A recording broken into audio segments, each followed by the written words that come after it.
Good morning and welcome back to another episode of Around the Indoor Football World, where, as always, we discuss the latest news in leagues like the NAL, the AAL, the AF1, the IFL, and the TAL. We also dabble in a couple other leagues, which we'll be getting into some WIF coverage over the next couple weeks, months, as they kind of kick off. But we got a lot to talk about today, and if you're tuning in because you saw a post on the Montgomery Catfish page, we will be making a very special announcement in about 15 minutes or so. So definitely stay tuned for that. But before we get into all of that, as always, got to start you off with a little bit of metal.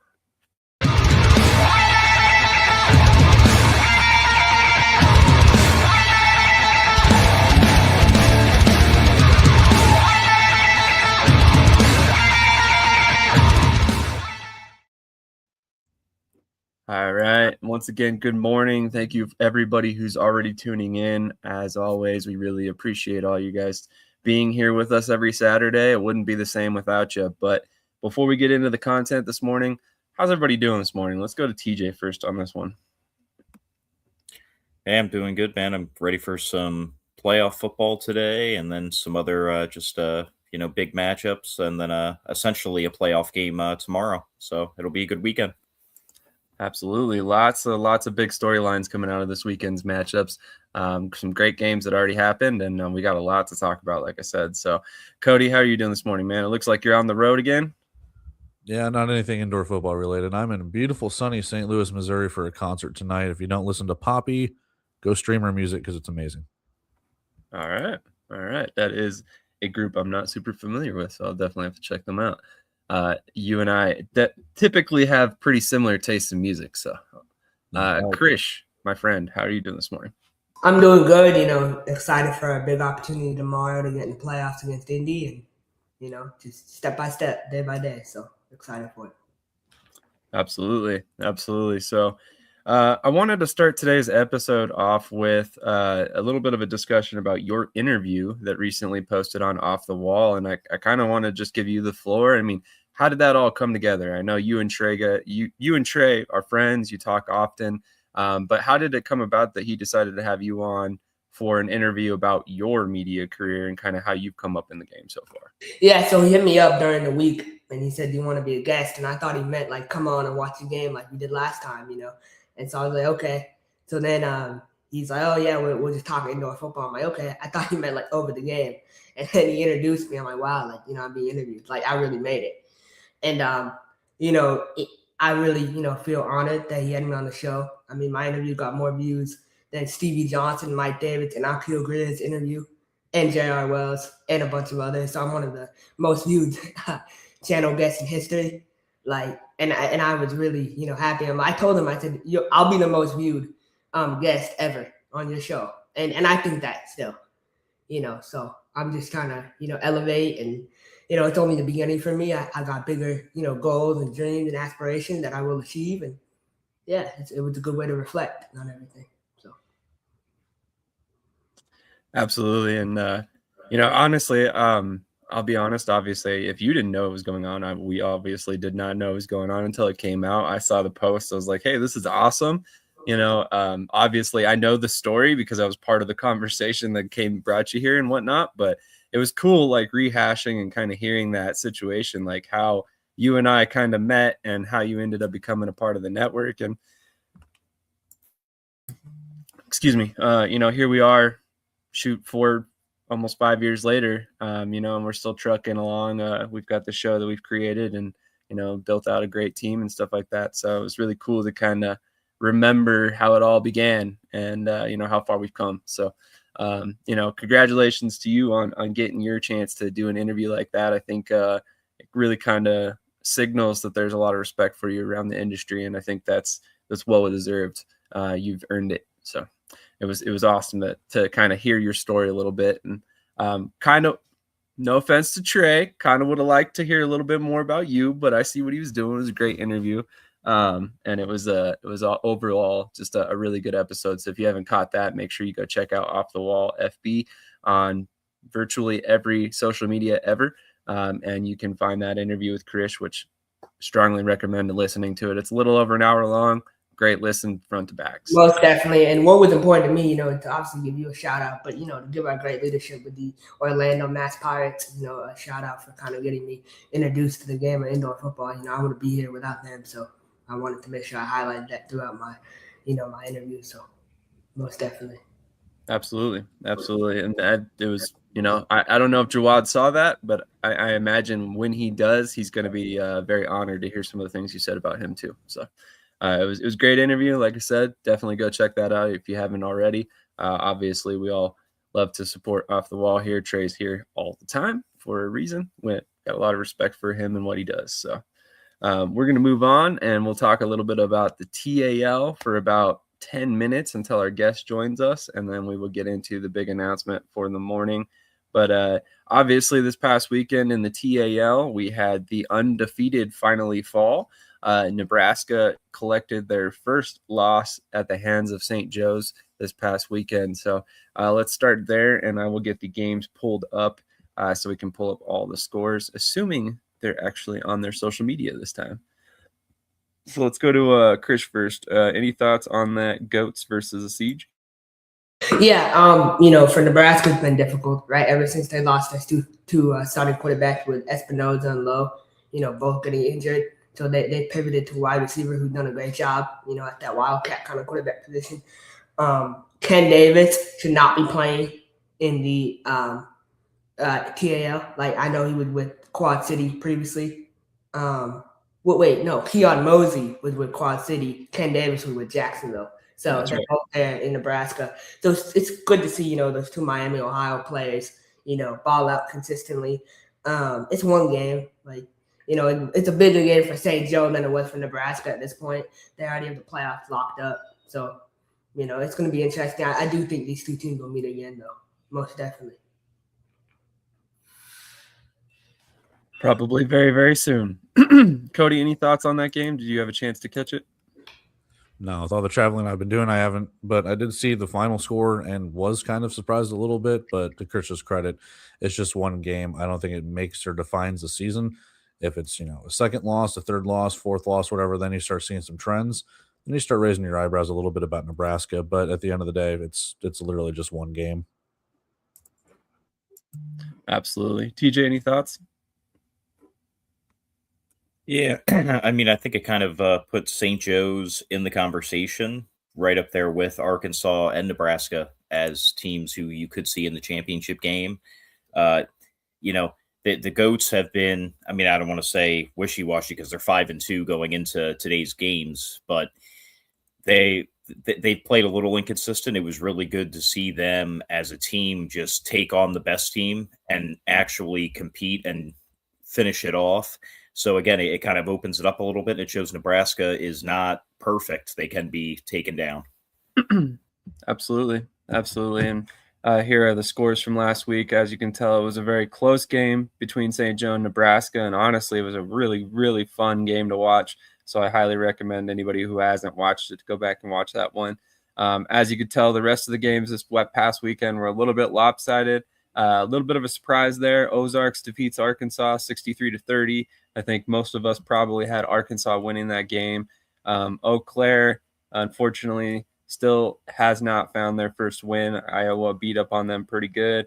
Monroe got a little bit of revenge for some of the stuff that was said earlier in the season, and they went out and put a whooping down on Memphis, 46-18. Any other thoughts on any of those games? Let's go Krish first. So Ozark, Arkansas doesn't tell the full story. I mean, good win for Ozarks, but Arkansas, they signed a quarterback and they signed a quarterback the day of and put him in the game. So I don't really fault them. Arkansas and Coach Bones will be fine. Again, it's just one game. They're 5-2. They play tonight for the South Division Championship against Monroe, which they already said they won, by the way. But they clearly don't do their background research before putting out social media posts. Eau Claire is terrible. I've been saying that all year long. Like I like the head coach, he's a nice guy, but nice guys in this industry, they finish last consistently. So, I mean, that's just reality. Look across the board. Iowa, they haven't been good all year, so it's a big win for them. St. Joe, Nebraska, we spoke about. Memphis, their lack of experience against semi-pro guys playing pro football. They've been really good all year long, but they also have a lot of injuries. So the main pro guys, the staples, like Donald Gary, he's from Mississippi State. He's out with an injury. They have other key starters out.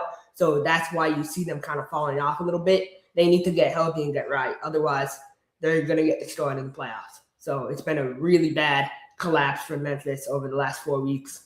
And I hope they can get it together because it's a great market. But for Monroe, what a win. I mean, we were talking on the show about Terry Bowden, and how he would, adjust to the indoor style or the flag football style of play, flag football indoor style of play. And he's done a great job. So him and Timmy McClain and co, great win for them in Monroe. And I'm excited to see them in the playoffs against Arkansas. For sure. Cody, any other thoughts about these games? Yeah, I mean, it does look a little surprising when you see the score of Ozarks and Arkansas, but we're also starting to see a little bit is a logjam towards that bottom half of the standings. Ozarks getting 2 wins, but then you've also got Monroe, Memphis, and Iowa all right there too. So it looks like what you're going to see here in the next coming weeks is either it's all going to kind of sort itself out. They're really going to see this like conglomerate just fight for the playoff spots, and that gets a little exciting, to be brutally honest with you, to see how these teams are going to move and shake their way to whatever seed they're going to get. Absolutely. And Dorsey Golston chiming in, meet again next week, and seeding is at stake. So that's going to be a very interesting matchup once again. The Goats have an opportunity to kind of leapfrog Nebraska there here at the end, kind of controlling their own destinies despite some early losses. So good on them for making things work down the stretch. And interesting how they've employed their quarterbacks this season so far. So TJ, any thoughts on any of these games? Also, thank you for sending me the graphics, sir. I appreciate it. No problem.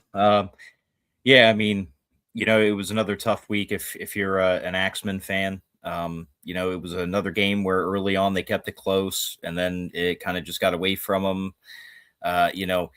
I mean, I'm not going to lie, man. Watching the Axemen kind of reminds me of my season with the Steelhawks, because it's just like, man, every bounce that can go against you, guaranteed it will. It just, after a while, you have to feel bad for them. But Iowa really turned it on in the second half, forced them into errors, capitalized on all those, bounces that went against the Axemen, and they ended up pulling away big time. St. Joe's, like we already touched on, they have shown that, they can compete when it comes playoff time, and they're in control of their own destiny. So it will be interesting to see how they do today. Absolutely. And before we get to our guest, let's go ahead and pull up the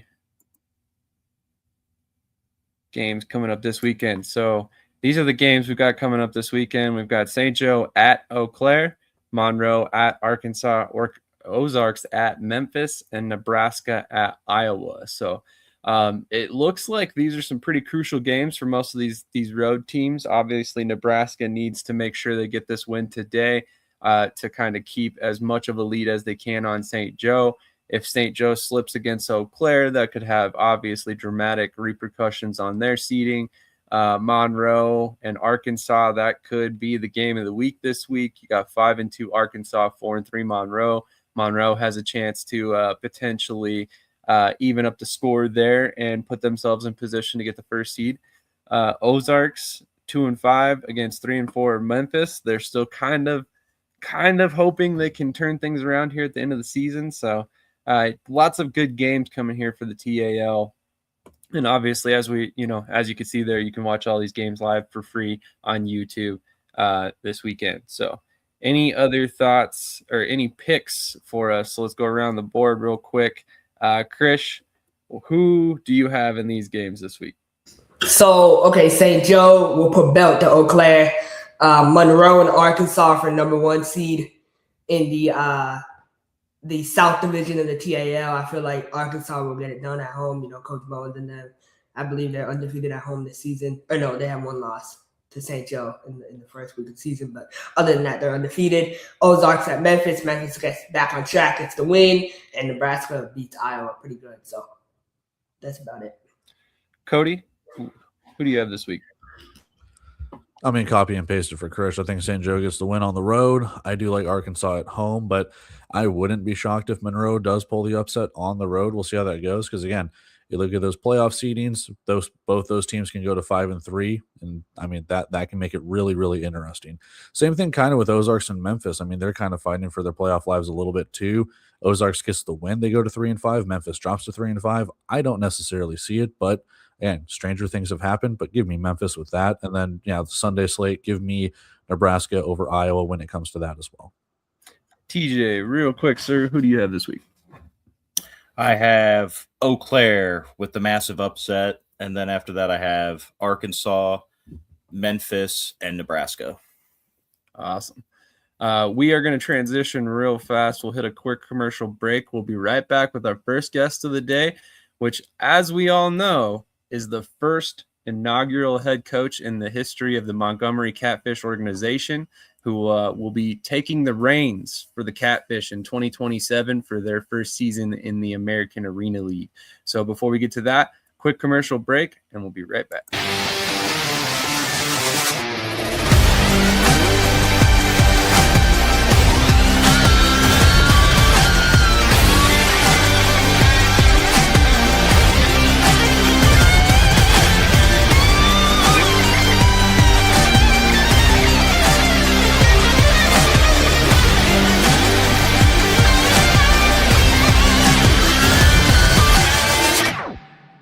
How many times a week? Like three, four times maybe. I gotta pump those numbers up. Those are rookie numbers in this racket.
Good morning, Coach Gregory. Thank you so much for joining us. And let me be the first to congratulate you on the new position with the Montgomery Catfish. How are you doing this morning, sir?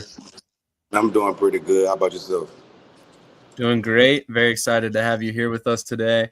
Obviously you've been a guy who's been on the show multiple times, kind of a friend of the network, so to speak. So we're very excited to see you named as the first head coach in the Montgomery Catfish history. What does it mean to you to get this opportunity? It means a lot to me. Being one of those guys, a pioneer of the game, one of those guys who truly, made plays at a high level as a player, and also, being able to transition into a coach and be able to give back and teach guys the game and, preparing them for the next level. So it's a big opportunity. I'm excited. I'm ready to get to work. I'm already working on my staff. Just got a lot of stuff going on. So everything good right now. Absolutely. Before I kick these questions over to TJ and Cody, I wanted to ask, obviously, we know about the partnership between the AAL2 and the AAL. And obviously the goal is always to develop people, players, coaches, cheerleaders, whatever it may be. Each individual is there to make themselves better as a person, in their specific role. And now you've kind of opened up the door for coaches to make that leap now. So last season you worked as the offensive coordinator with the Carolina Predators, or this past season, I should say. It's still, very recent. And now you get to make that jump to the AAL as the head coach for the Catfish. So what does it mean to you to kind of open that door and so build that bridge, so to speak, for the Catfish faithful, and then also the AAL2 players and coaches? I mean, it means a lot, man, being able to, be called up and, somebody take a chance on you for seeing the work that you done put in. It just shows you that anything can happen, like from a player standpoint, from a coach's standpoint. You just got to keep your head down. You got to keep working. You got to keep putting your best foot forward. And somebody's watching. Like when they tell you somebody's always watching, somebody's always watching. So just keeping your head down really and doing what you're supposed to do and being where you're supposed to be to take advantage of your opportunity. Absolutely. And that's a phrase we use around here a lot. You never know who's watching. So you got to make sure you're on your P's and Q's. TJ, do you have anything for Coach Gregory? Yeah, first off, congratulations, Coach. Well deserved. I wanted to ask, you've been around the game for a long time, being, hearing and looking back at, the old AFL, AF2, and now kind of getting to relive it with the AAL repeating that kind of umbrella parent league system. How awesome is it to be a part of that? And how far do you see it going as a whole for the sport? Well, first off, I'm super extremely proud and blessed to be a part of that. Being that I came from the lower level.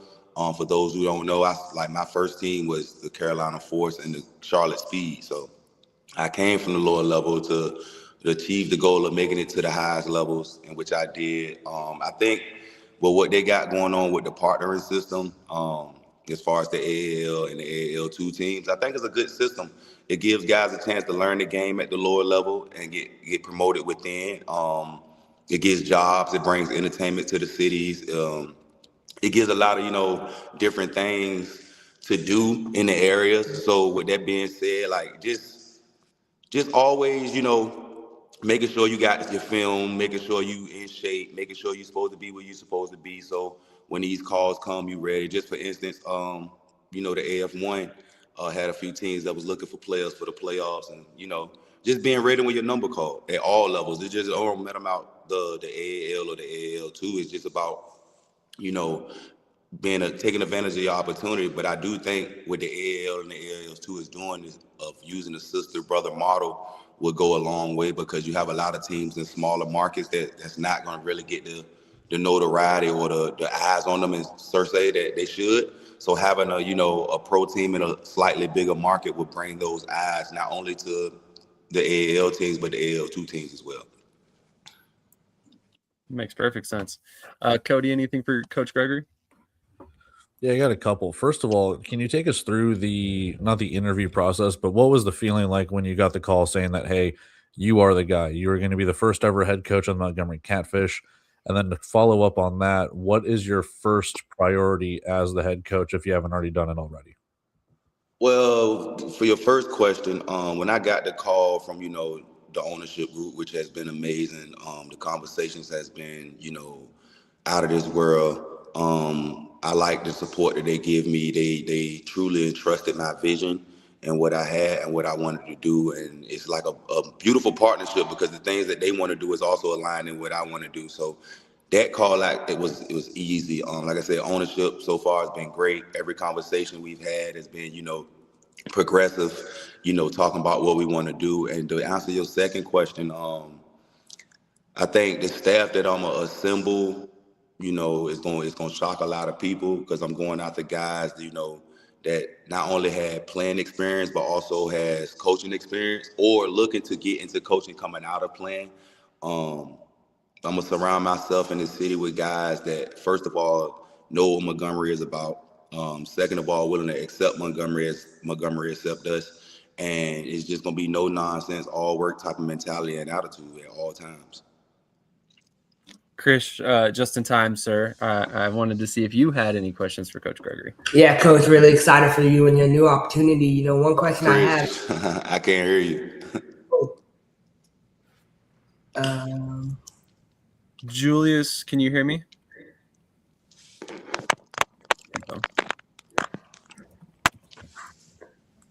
Let me hit a quick commercial break. We'll see if we can't get Julius's audio back. We will be right back.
many times a week? Like three, four times, maybe. I gotta pump those numbers up. Those are rookie numbers in this racket. All right. Sorry about the issues. We'll see if we can't get Coach Gregory right back on. And there we go. Sometimes, for some odd reason, StreamYard decides to trip out. Can you hear us okay now, Gregory? Yeah, I can hear you perfectly fine. Awesome. Okay, Krish, go ahead with your question, sir. What's up, Coach? Good to see you, man. What's going on, Chris? Going on? Good to see you. But I'm really excited for you and your opportunity. My first question for you is kind of like building the roster. What caliber of players are you trying to go after? What would you say? Caliber player that I always try to go after, man. Somebody who's gonna represent themselves first and foremost as an individual. That somebody that I don't have to worry about, in the city. Somebody that I ain't got to worry about, getting in trouble, being where they're supposed to be, no character issues. Guys that's hungry, guys that's looking to, make that leap to the next level. I'm looking for guys straight out of college, with some pro experience or either, even with no experience, because I feel like as the coach I am and the staff that I'm gonna assemble, we can teach anybody to play the game with the knowledge that we're gonna bring. That's what's gonna separate us from a lot of other staffs that we bring. I'm bringing over maybe probably 20 plus years of arena experience that a lot of people don't even know because I don't, talk a lot or I don't be on the scene a lot, but me and my staff gonna come with a lot of experience, and the players and type of, people we're gonna work is gonna match the city that we're coming to. Hard work, low, no nonsense, straight to business. Pretty much I want players that's gonna match the Montgomery fields. Guys that can come into Montgomery and, accept that as home and live like we from Montgomery. That's no tough work, no nonsense, nice blue collar people, just get in where we fit in. Obviously, as we mentioned before, you came straight out of the AAL2 to get this opportunity. So do you anticipate signing or looking at any AAL2 players for 2027? Absolutely. It's a lot of guys that I've had my eye on. Even when last year when I was coaching, there was a couple of guys I was like, oh, this kid can play. It's a lot of guys I've had my eye on, not just from, the AAL2. I've been looking at guys at the TAL. I've been looking at guys from the NAL. Like I have a plethora of players or, platforms I can pull from with my experience and the relationships I have made. It's just making sure you're the right fit for what we're trying to do in Montgomery. Absolutely. TJ, do you have anything else for Coach Gregory? Yeah, obviously being around the game for a while, you've had a decent amount of, coaches over your career. Are there any that you kind of have taken lessons from or maybe their styles from that you're going to incorporate being a head coach this year? Oh man. Of course. But my list is extensive, man. Like I got Coach Clint Dozell that I can reach out to. I got, Aaron Garcia. I got a lot of guys that I've, touched or came across with from the AAL or arena space that's Hall of Famers themselves. So I got a Rolodex of people that I can call and really lean on or, get some type of mentorship from. Now I will say people from certain situations, like people like Brandon and Grown, I always reach out to him. That's one of my guys. He'll always be family to me, no matter whether he's coaching or not. If I got some stuff I want to know business wise, I can reach out to Ricky. So it's like I got a great, resource based background where I can use or get in touch with anybody I would need to get anything done I would need to get done. And like I said, that list goes from NFL reps to CFL reps, UFL reps, AFL reps. So I got an extensive group of people that I got in my corner. Absolutely. Cody, do you have any more questions for Coach Gregory? Yeah, just a quick last one to touch on. With being in Montgomery, how do you intend to incorporate the community into it? How are you going to get that community to rally behind the team, get fans out to the game? What is your plan for all that? I know it's not on you necessarily as a head coach, more or less ownership and all of the stuff they do, but I'm assuming you're working hand in hand with them. So what's your goal when it comes to that to make sure that, the fans can pack the arena? Being present. Being one of those coaches that's not all, that's not too egotistical or it's not too big to go out and be in the community. I'm heavy on community outreach work. So when I get to Montgomery, I will be out in the community. I'm going to the rec games. I'm going to the high school games.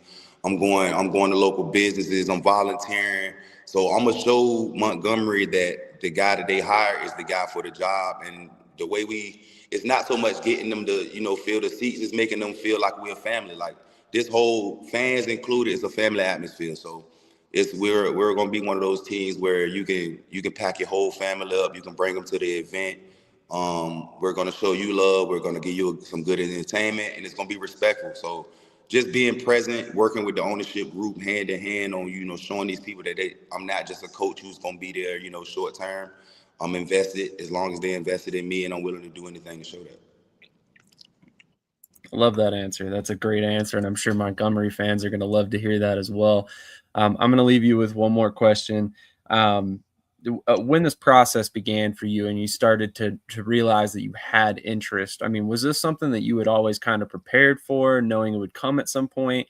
Like, did you have a staff like already in mind in terms of some of the coaches you wanted to bring with you, stuff like that? Or did it catch you off guard? Or, I mean, like, I guess I was just, what it boils down to, were you expecting to get head coaching interest this early in your coaching career? Absolutely. I always knew I had the tools and intangibles to do it.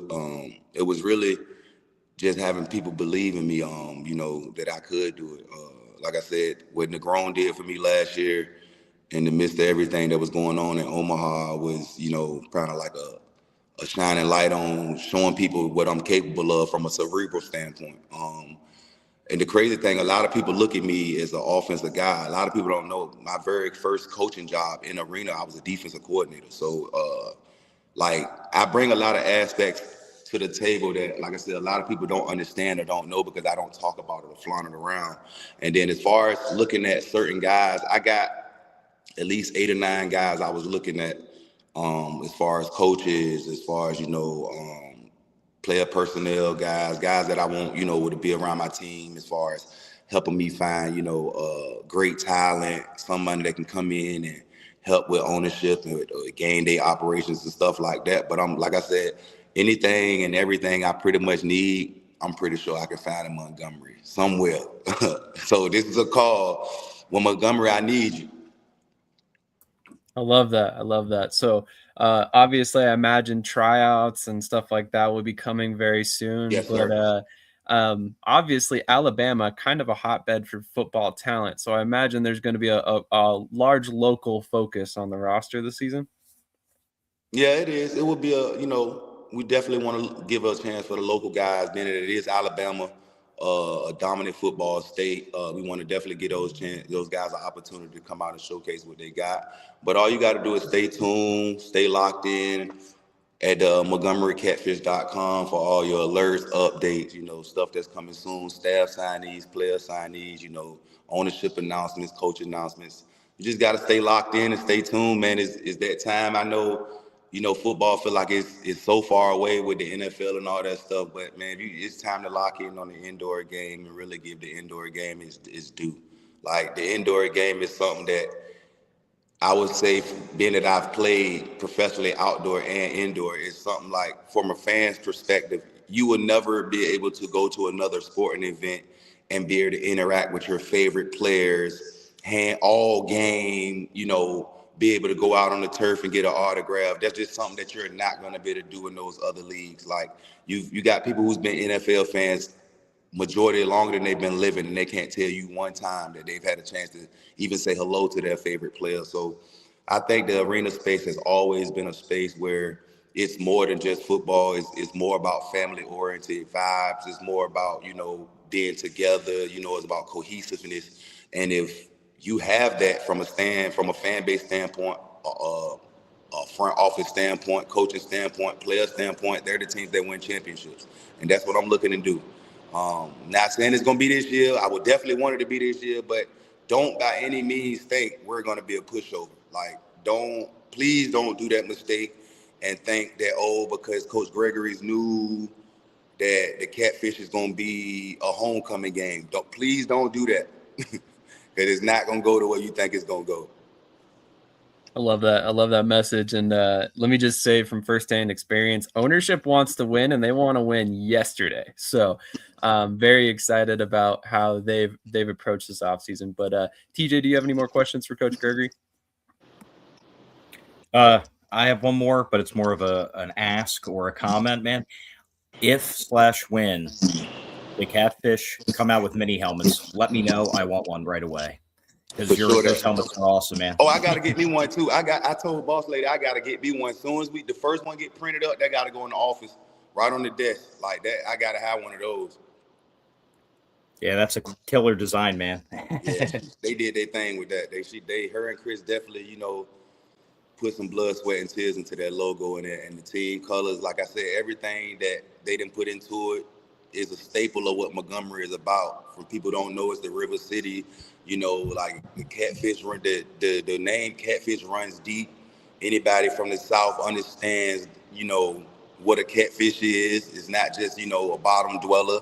It's a hard worker. It's somebody that no matter what, is not gonna make no excuses. It's somebody that's gonna always put their best foot forward and smile with doing it and take the licks on the chin and keep moving. You got to understand this is the birthplace of the civil rights movement. So you got to understand they walk different, they talk different, and you just got to be able to match their attitude. Love that. A little bit of a history lesson this morning. Yeah. Cody, any other questions for Coach Gregory? No, TJ stole mine. I just wanted a mini helmet too. So that look like that's 4 helmets we're going to have to send out because I know Krish going to want one. Oh, yeah. Well, I've got a couple behind me. I would like a Catfish one at some point for sure.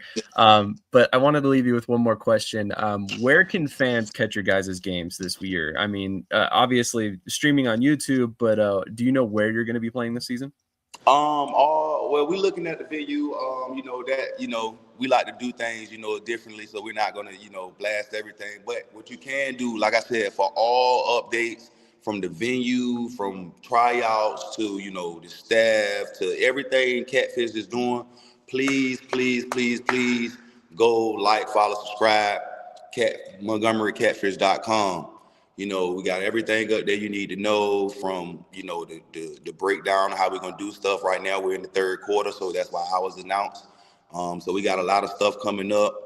We got the merch and stuff that's about to drop. We got, the schedulers and all that stuff that got to be made once, all the teams, come in and get situated. So just stay tuned to the Catfish, MontgomeryCatfish.com and get all your Montgomery Catfish news from myself and from ownership. Absolutely. Coach Gregory, thank you so much for joining us this morning. Thank you for being with us to make this announcement. We were very excited to be able to be a part of this announcement, and we're looking forward to the future for you. Wishing you nothing but luck. But before you get out of here, I wanted to give you the floor to shout out anybody you want, say words to fans, whatever you may want to say before you get out of here. Man, I just want to say thank you for the opportunity, to become the first head coach of the Montgomery Catfish. I want to thank Sam and his group, man, for always welcoming me with open arms. I want to thank Shady Sports, man, for being around doing something that a lot of people don't do, and that's being able to take the nicks and bumps on the chins and still keep giving us great content year after year after year, man. I want to commend y'all. Second. Other than that, I want to say the ownership in Montgomery, fear the fan, baby. We coming. I love it. Thank you so much for joining us today. Have a great rest of your day, and we look forward to the future. Man, I love y'all guys. Take care, man. Definitely. Thank you so much. Once again, that was head coach Julius Gregory, now hired by the Montgomery Catfish to lead them into their inaugural season in 2027. As he said, fear the fin. So very excited about Montgomery. Obviously, they look the part. They have one of the best helmet designs already in the game, and they haven't even played a game yet. So love that design. Love the hire for them. I was in Montgomery last year, so I have a good idea about the market and stuff. And I feel like, he's gonna do. Deuce is gonna do great things down there. He's gonna be one of the top teams in the American Arena League. I think they'll beat Jersey, beat up on Wheeling. I feel like they'll be a high level team. So. Well, from what I hear, from what I've been told, they're going to have no shortage of resources. They're going to take care of their players, and they're going to take care of their coaches pretty well. So I'm very excited about their future. You really think the Texas Wild Hogs, Dogs, whatever, or North Texas team can even step foot on the field with a team coached by Deuce? Like, you're funny. So, stick to some. We'll see. This is a pro player and a pro coach. These other guys are semi-pro guys. So there's levels. Well, keep in mind, he did just come out of the AAL too. I know that, Coach Gregory obviously has has played for a very long time at a very high level. But at the same time, he's got modest roots as well in his coaching career. So while we are obviously all fans of him here and believe that he's going to do a great job, we play the games for a reason, right? You never know. There's, like, he mentioned Omaha a couple times. They were 0-5 to start the season. None of us saw that coming, and look how it turned around for them, So, at the end of the day, play the games. You got to play the games. So I would argue, though, at the American Arena League level, it's very predictable. You know what I mean? Like, can be. Some of the other levels, it's hard to, because there's so much parity. In the American Arena League, they're not parity yet, and that's the key word. And that's what I was gonna say. It's hard to develop parity when there's only 4 teams in a league, right? So I think, there's always going to be your haves and your have-nots. I think Cody talks about this a lot. There's always going to be teams that are the bottom feeders. There's always going to be teams that are, the elite. And I think my thought process here is that the more teams you have, the more parity you're going to have immediately, because you're going to have more teams that are middle of the pack, more teams that are elite, more teams that are bottom. Maybe your bottom teams, get a little bit better year over year, and then eventually the parity grows that way too. So I think the way the AAL sits right now is a really good place for year 2. There's still room for improvement. Obviously, I think every league could and should say that every year. But at the same time, I believe that they have a very good grasp on what they need and what they want for year 2. So we'll see, how things go, obviously, but I'm encouraged so far by what some of these expansion teams are doing so far. But any other thoughts about the AAL, this hire, anything else that's come out news related to them? I think it's a really, really good hire. I do. To get someone as notable as Julius Gregory in here with the indoor and arena and all the experience that he has had through the years, to have someone notable like that be one of the head coaches, and that's not a knock on any of the other AAL teams, but to hit the ground running like that, to make a splash like that, knowing, kind of to Krish's credit, like, we don't necessarily know what's going on with Ohio. We don't necessarily know what's going on with North Texas or San Antonio. They just haven't announced it yet, because they just got announced themselves not too long ago. So to have something like this to really bring a little bit of notoriety to the league, to the team itself, it's really, really nice to see what the AAL is doing, what Montgomery itself is doing. And like I said, it does bring a little bit of like, oh, okay, they're doing things over here. Let's put our eyeballs to what the AAL is doing. And one thing I want to point out too, last point on this, is I want to give credit to, our boy Mike Davis. Last week, something you put out this morning about, first year coaches and being trusted with expansion franchises in the indoor football league. Like, they might not be ready to lead an IFL team, but they can start here and build up a profile. Because if you do stuff the right way, which I believe he will, it can translate to anywhere. Right? So it's a good, opportunity for young coaches. And I think that's what the American Arena League needs to market itself as a home for younger coaches to kind of start their careers. I think that would be a good idea, but at the same time, they ought, man, this is, how do I want to put this? So they're obviously not trying to be a launching point for coaches just to go to other leagues, right? Unless it's, maybe outdoor leagues. So, obviously you want to position yourself to hire young coaches. You want to bring people up. You want to elevate people from the AAL too and stuff, but you also don't want to be like, hey, come become great with us and then go elsewhere type situation either. So you have a point. I do think this is a perfect place for younger coaches to come in, grow as a coach, kind of develop themselves, and then, see where their career can go from there. But I would like to see some of these guys, come in, get a job, and stick for a long period of time. Like, if Julius Gregory can follow a similar trend to, Damian Daniels in Columbus, where he kind of jumped right into coaching, worked his way up, hit a head coaching position, and basically has just been the guy for Columbus since then. That would be a great trajectory for him as well. So some of these jobs are hard to come by. So it's one of those things where you gotta realize, be where your feet are type thing. But any other final thoughts? For me, the AAL, man, I don't think it's really a launching point for coaches, or it will be. I think the AAL, man, themselves are building up to be one of the main leagues at this point. We talked about lack of parity, but they had 4 teams started on the ground floor this past season. All 4 teams made it. Now they're doubling it for next season. All the teams seem to have good followings, good reports coming out for the most part. I mean, I think this league, they're building a skyscraper here in this league, and it's just getting started. So if you can get in on the ground floor right now, like all these coaches and players are, man, you could be set up for your career. Agreed. Tony O'Neill checking in. Thanks for being here this morning. Appreciate that.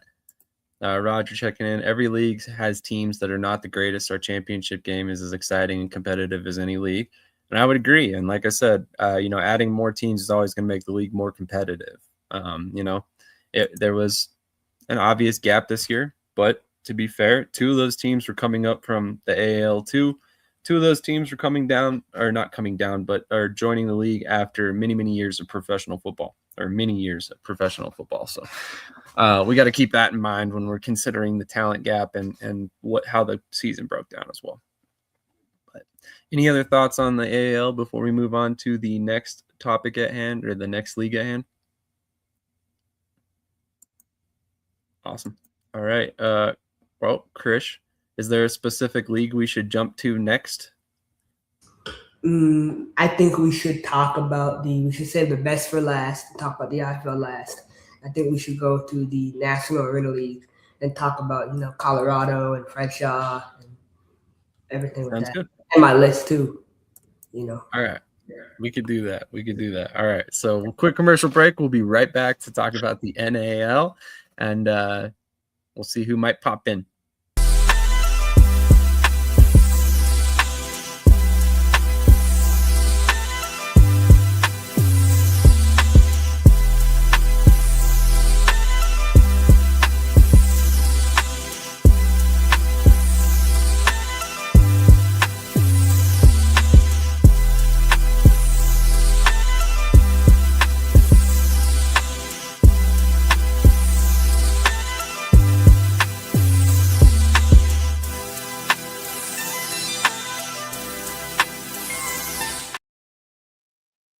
All right, so let's get into the National Arena League. Obviously, as Krish just mentioned, there is a rather big piece of news coming out of Colorado, as Fred Shaw has announced that he and the Spartans will be parting ways moving forward, and he is looking to his next opportunity.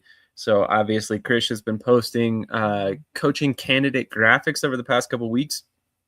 There's been a lot of names listed on, these openings, or for these openings, and many of them have been, experienced coaches. Some of them have been up and comers. So, Krish, who did you put on your Colorado graphic, and who do you feel is probably the favorite for the job as of right now in a vacuum?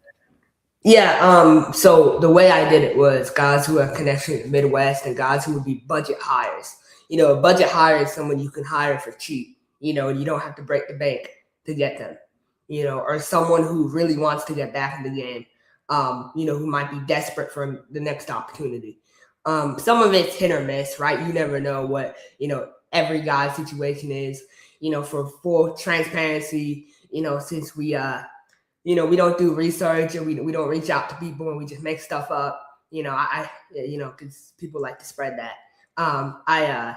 I reached out to Tony Thompson and I asked him, what teams he played for, because I wanted to connect the dots and try to see. He didn't answer my message. So I just had to go, off of what I thought. I think James Terry is a great fit for that job. He coached over in Pueblo. He knows the Midwest. He's a Kansas State legend. He's a young coach. And I feel like he fits what they're looking for in Colorado.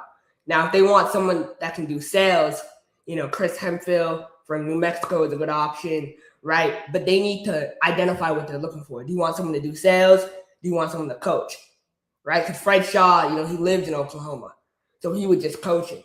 But now this time around, like, do you really want someone, Negron? We thought it was all going to be Negron, but he said he retired from pro football. So we don't know who it is at this point. And so that's what the list was. And I'm just, the biggest thing for me is to give these guys shine and to give them a platform to be mentioned. Viewership wise, I mean, my 3 lists I put out got more views than the NAL Facebook page has gotten all year. So, I mean, it's a good way for these candidates to be highlighted. And I know why some people are salty because they're like, how did he do it? But, I just know how to drop bangers, man. Call me Mike Jack,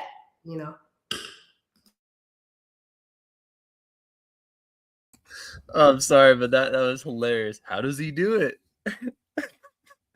They said, Krish, how do you do it? I have the greatest list, the best list in the whole world. No, he does it by not doing his research, by not doing research and just saying whatever he wants randomly and make stuff up without double checking. That's how that's what we do, right? Where is he at? No, he's not watching. Okay. We won't get into that too much. Man, that was hilarious. I can't even get over that. Even like with my Omaha Beef list, I reached out to the owner 3 times, no response. So like, how do you know what I mean? Like, what am I supposed to do? I made the list. I wanted his thoughts, no response, right? But it's like, what like I would love to have like, criticism. You're the guy picking the candidate. Give me something okay, hey, like this is what I agree with. This is what I know. This is what I'm looking for. I just went off history of who I thought would be, a good fit for that job. But the Colorado job was the hardest. That was the hardest list to do, because it's like, what are they looking for? I don't know. Dallas already has their head coach too.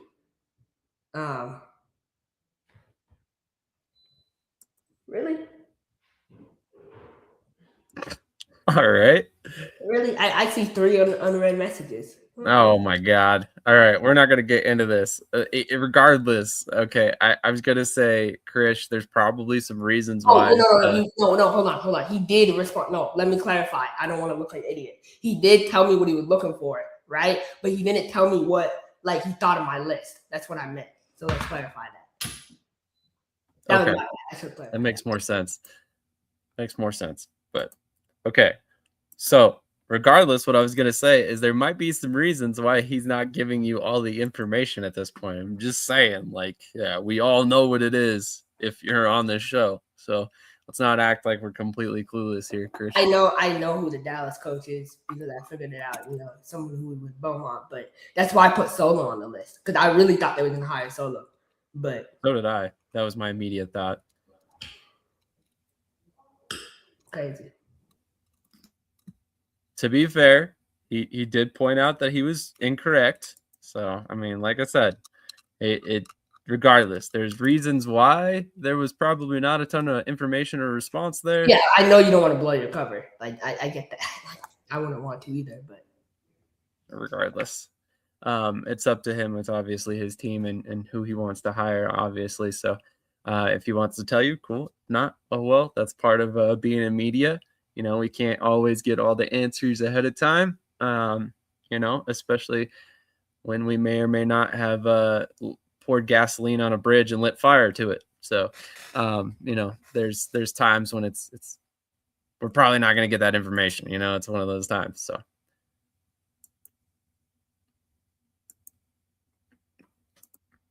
well, I appreciate you watching. So, on that note, all right. So we talked about Colorado. Let's go around the horn real quick. TJ, who do you think ends up with the Colorado job? Is it somebody on Krish's list? Do you have another name in mind? Is there anyone in particular that kind of sticks out to you? Yeah, on Krish's list, I do like Ron James as an option. He's obviously been around for a long time. been more successful than not at his stops. I mean, obviously recently, had some issues, but I think he would be a good fit in the NAL personally. Cody, any names come to mind for you? I'm not going to speculate on anything. We can make the AI generated lists all the time until someone's announced. I'm not going to say anything. Bro, come on, man. Really? Like, just say a name.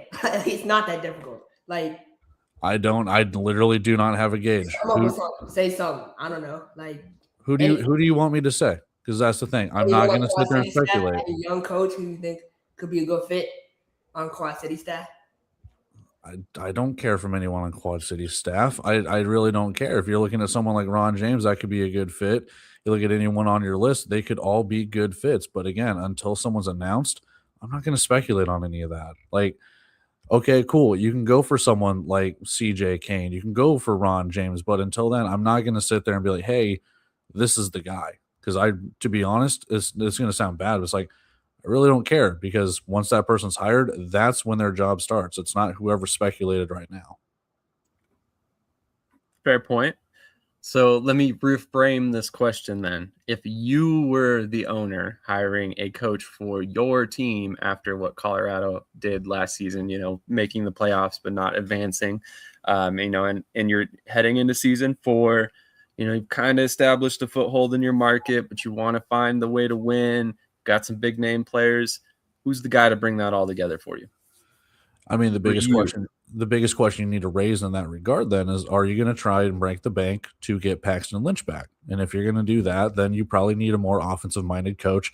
So that way you can get something along the lines with that. And then your coaching staff goes, hey, let's get the offensive coordinator to get on the same page with him and everything along those lines. So that would be my first priority is, are we going to get Paxton Lynch back? And if we do, we need to make sure our offense and our entire offensive coaching staff and possibly our entire head coaching staff can revolve around that as part of what our identity will be as Colorado.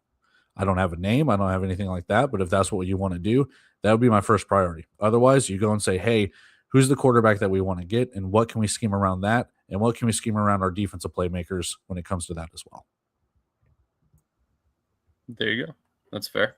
And honestly, that is a big question coming out of Colorado. Does Paxton Lynch come back? If he does come back, how do you approach that situation? Does he want more say-so in the offense?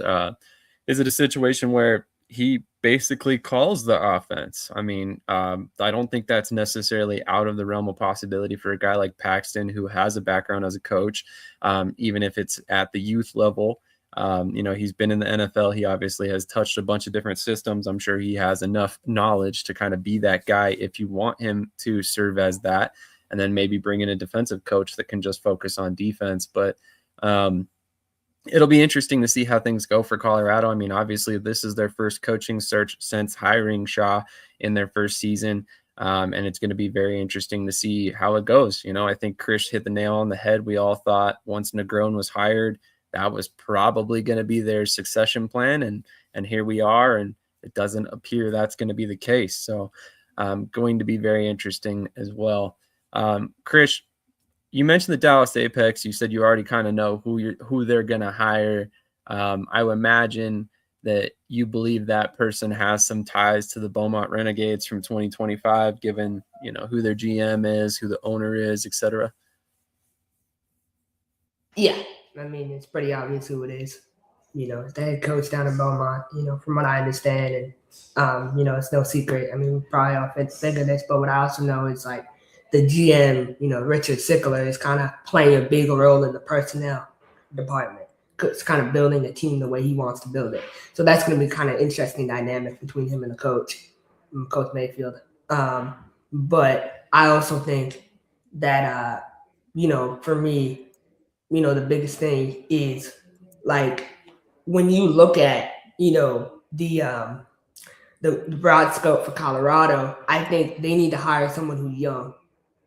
They need to hire someone who's young, because if they're going to be the only coach, it's going to be difficult for them. I don't think any veteran coach wants to step in a situation where they're coaching by themselves. And that's what Coach Shaw was doing. He was calling offense and defense. That's a lot to ask of a coach who's been in the game for a while, So And it's also like, how much are they willing to spend? Are they willing to break a bank for a coach, or are they trying to get someone for cheap? So we have to see that. Are they working out for commission? Are they selling? Like, these are all questions, would be kind of helpful to know ahead of time. So Fair. Dallas, I did it based on people who were connected to the area. Can I push back on that a little bit? You're asking for a veteran coach who's been around the league to not coach offense and defense, but you want to give it to a young guy who might not have the experience to coach offense and defense? Because veteran coaches, I see your point, but veteran coaches, they have a lot of like self-respect. Most of them. You know what I mean? What they're willing to kind of stretch thin.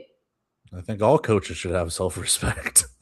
But you got my point though. If you're young, you're hungry, you're trying to breaking the game, you're willing to do whatever. Trying to prove yourself. I see what you mean. Right. So the older veteran coach is going to have a more of a foot to stand on in terms of like, hey, no, I'm not calling offense and defense, or I'm not selling, or whatever it may be. So I kind of see your point there. Is that the scenario you see playing out? Is them going back to the same model where they have one coach calling both sides of the ball? I mean, I just don't know how he wants to spend so much money on the team.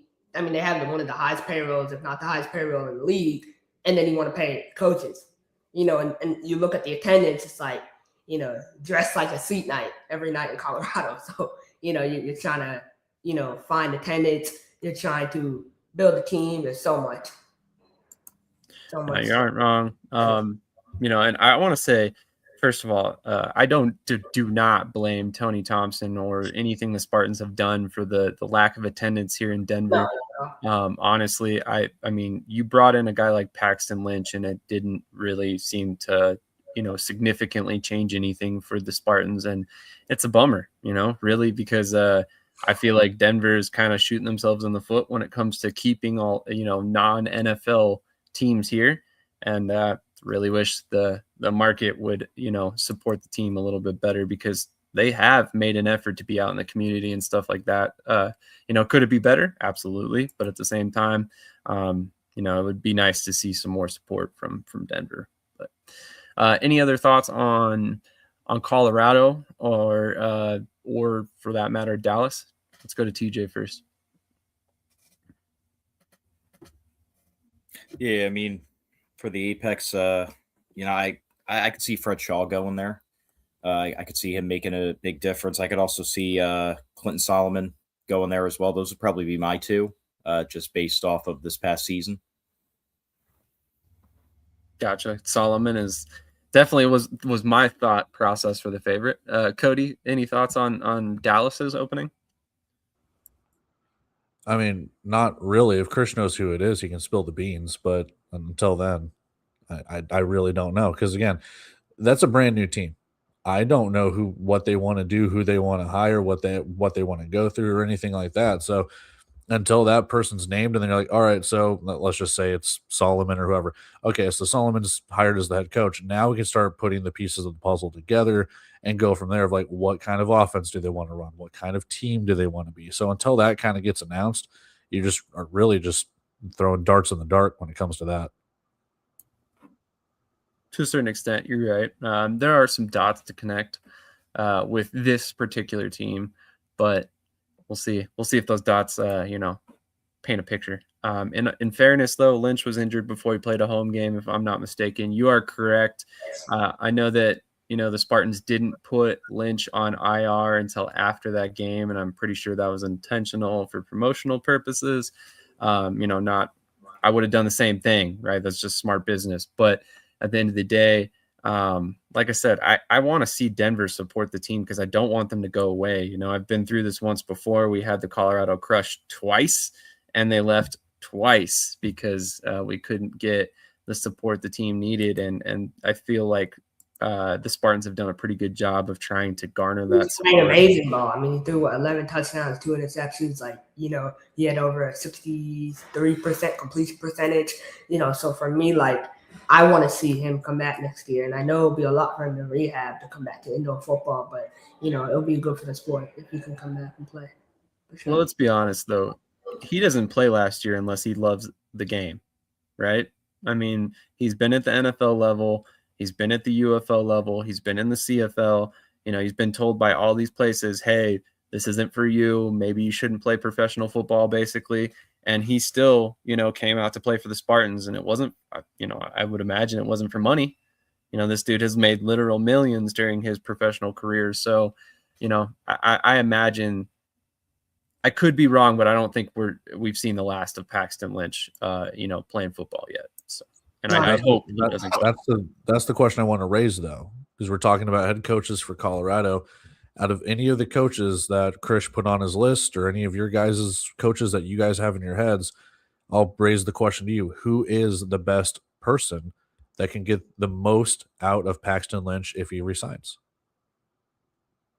Well, like I said a little bit ago, I think if you're the coach that's hired, your first area of business has to be talk to Paxton Lynch, see what he wants if he's choosing to return. If he's returning, you need to figure out, how much say does he want in the offense? Does he want a guy who's basically just going to be his yes man as an offensive coordinator? If that's the case, then do you even really hire an experienced coordinator or a coordinator at all? Like I said, at that point, if he wants a lot of say in the coaching and the play calling and stuff like that, maybe you just bring in a defensive coach. You bring in some offensive assistants to kind of help install the system, and then you go from there. But I think in terms of the coaches that Krish listed, I think James Terry makes a lot of sense, especially given what he did in Pueblo this past year. Coaching defense, coaching offense. He did a little bit of everything, when it was called upon. I think he made a really good case for himself for a situation like Colorado, where he may end up calling plays on both sides of the field. So if that's the case, it would make a lot of sense to me to see James Terry there as the head coach for the Spartans. Any other thoughts? Anybody else? Let me toss a question to you guys. Okay. Obviously, we know we saw the comments by Clinton Solomon this past week. He's not very thrilled with the situation in Beaumont, which we'll get to a little bit more in the AF1 section. But he also ended that comment with, not talking about Pueblo, my experience was lovely. So I wanted to ask you guys this. Do we see a situation where Pueblo can run it back in 2027 with Solomon and Brooks there? Or, do we see Solo try to go find his own position somewhere else where he can kind of lead the team? And then, does Brooks take over? Does Solo come back? Does Brooks leave? Like, what do you guys see happening in Pueblo with their coaching staff, especially if Terry is also a head coaching candidate? Let's go to TJ first on this one. Yeah, I have no idea, to be honest with you. I mean, it worked this past season having Co. So, I mean, why not see if the situation could repeat itself? But I mean, I'm kind of a classical thinker. I kind of feel like, it worked last year, but I feel like you need a single head coach. Co-head coaches usually don't work out too well. Usually it's egos or conflicting views, and then that just starts turmoil from the inside out, and then that never ends well. Fair point. Cody, do you see Pueblo trying to run it back with their staff? You can see a scenario for it, but I don't see it happening. And it's kind of TJ's credit. Why are there not really any co-head coaches anywhere? Because it doesn't necessarily work. Why do you think it didn't really work in Bay Area? Why didn't you think it was working in Pueblo to where it's not the thing installed right now? So to that credit, like, could they run it back? Yes. But like to what TJ said, could there be turmoil that bubbles over? Could there be anything else that goes on? Sure. Do you want to put your hand in that hot boiling water? No, you don't want to do that. So I would say if he wants to run it back, that's on his own prerogative, but then he has to bear the consequences. I think he's going to go do his own thing. I could see that. This is a funny comment. I just want to say, and I'm not calling anybody out, but there are, some cultures out there where that's the norm. So it works for them. Just saying.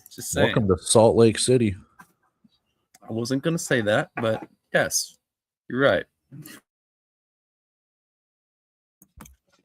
Or very, very Western Colorado, but that's also another story for another day. If Sam has a black eye for next week, we know what happened. You won't catch me asking for a second wife. Trust me. I'd argue Bay Area worked well, which is super rare. It is super rare, and I think that was a unique scenario where those guys were hired as coordinators beforehand, and I think that's probably why it worked out. But and this is no shot at Clinton Solomon, and we talked about this why it worked out in Bay Area, right? Both those guys kind of put their egos aside and were willing to work together. You know, with Clinton Solomon, man, Solo, he's a young guy. He's a young coach. He's still trying to find his identity. You know, he might not want to believe that. He might want to think he's, 10 years in, but he's not. And so when you're a young coach in the industry, what I see, it takes time to navigate that. And I think he's done a great job. You know, I'll be the first to say, man, I ranked him bottom tier. Honestly, he came in, 1-7, 2-8, whatever. I'm like, oh my God, he's a bottom tier. But when I said bottom tier, I meant bottom tier head coach. But he proved to me he's not bottom tier. He's middle tier. So he's making that big move in 2027 from bottom to middle. And just a huge career accomplishment for him. But for me, like, I think we should look at it as Solo. He's going to go through the free agency. I think Tay is coming back regardless. I think he's coming back to Pueblo regardless. I think he's locked in. He doesn't want to go anywhere else. I don't think there is anywhere else for him to go at this point. So Solo is like looking, and he's going to look around for a little bit. And I think he will end up back in Pueblo. I couldn't see why he would want to take an offense coordinator position, closer to home rather than be a head coach, even if it's a co-head coach. But we'll see. Well, and that's kind of my thought process. In this scenario, I think that he obviously liked the situation in Pueblo in terms of how he was treated and stuff. Otherwise, he wouldn't have said the nice things. But at the same time, like you said, if he does not have a head coaching offer on the table, why wouldn't you return to Pueblo? Obviously you had a lot of say in that organization. You were co-head coach or whatever, and maybe it's a situation where you're not necessarily co-head coach in 2027. But you can still have a lot of say in the organization because of your working relationship with Tay. Who knows? But regardless, I think it'd be interesting to see if they're able to run it back. But I could see a scenario where, both Solo and Terry are gone. It just depends on how things played out. But a couple of things that I wanted to get here. Imagine they were both under our bet too. They definitely figured out how to make it work. Talking about Keefe and Wooten in Bay Area. Mike Davis says, but did it really work out in Bay Area? And Cody, this is the exact response I was going to have. They lifted a trophy, but ultimately no, because co-head coaches will never work full time or long term.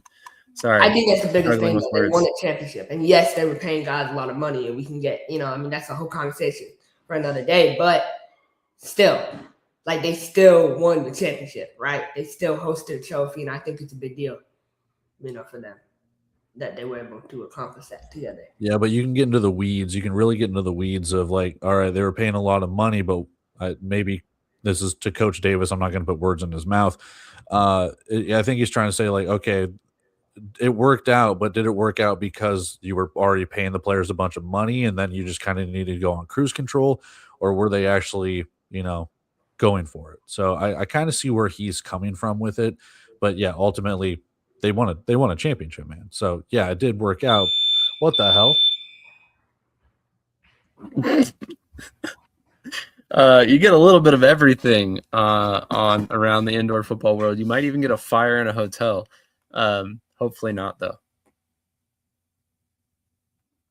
But we'll get Cody right back as soon as he can get his fire alarm situation figured out. That's hilarious.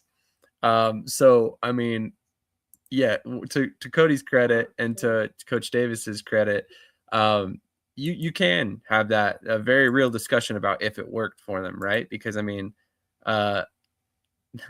there's, we're talking about it 2 years later, and Bay Area did not play football last season. So yes, they won a championship in 2023, but only 2 years later, they weren't playing football at all. So is that really success? I mean, ultimately you got the championship when you wanted, but you haven't been able to play, you haven't been able to last long-term since then. So there is a question on if it really was successful. So any other thoughts on the NAL, even though we're talking about the IFL at this point, before we move on?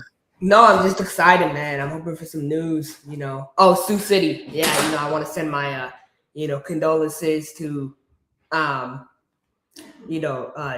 Belson's family and the whole Sioux City community, right? Very sad to see, him pass away. He was such a staple, in the indoor football community. And I think, it just says a lot. Sioux City is a very, very resilient group, from coaches to owners. I mean, the amount of work, Coach Irv does down there. I mean, I can't even put into words. He does everything for the players. He organizes team dinners. He was a big pillar in this situation, and he's really keeping the team afloat and the organization afloat while the family dealing with the loss. And Coach Loban there, he builds a team every year.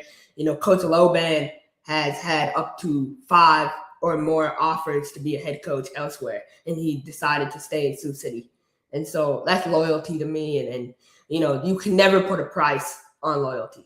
So it means a lot. And so I'm coming out with a little, article about that because I think it's an amazing, story for Sioux City. So thank you for bringing that up. Honestly, I don't know how it escaped my memory that Don Belson had passed. Obviously, that's a situation we never like to see play out for anybody. But at the end of the day, unfortunately, he was in his 70s.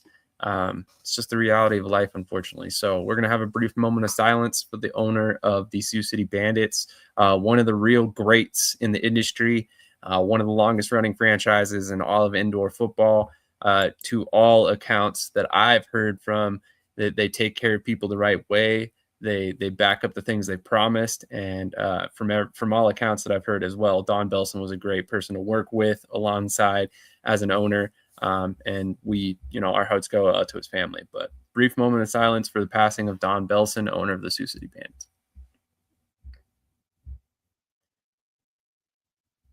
All right. So again, our condolences to Don Belson's family, friends, and everybody within the Sioux City Bandits organization. Once again, I just want to send my heartfelt apologies for your loss, and then also offer our assistance in anything we can possibly do to help you guys make it through this situation. It's never easy to keep a business of any kind going after the owner has passed away. So hopefully we can see Sioux City continue for many, many years to come. And this isn't anything but a bump in the road for the organization as a whole. Cody says, my apologies for the loud fire alarm. No idea what happened, but we should be good. I'll go out in a blaze of glory talking about indoor football. It was all those hot takes you were given. It just got little too hot in that room for you. Yeah, I have no idea what happened. That was annoying.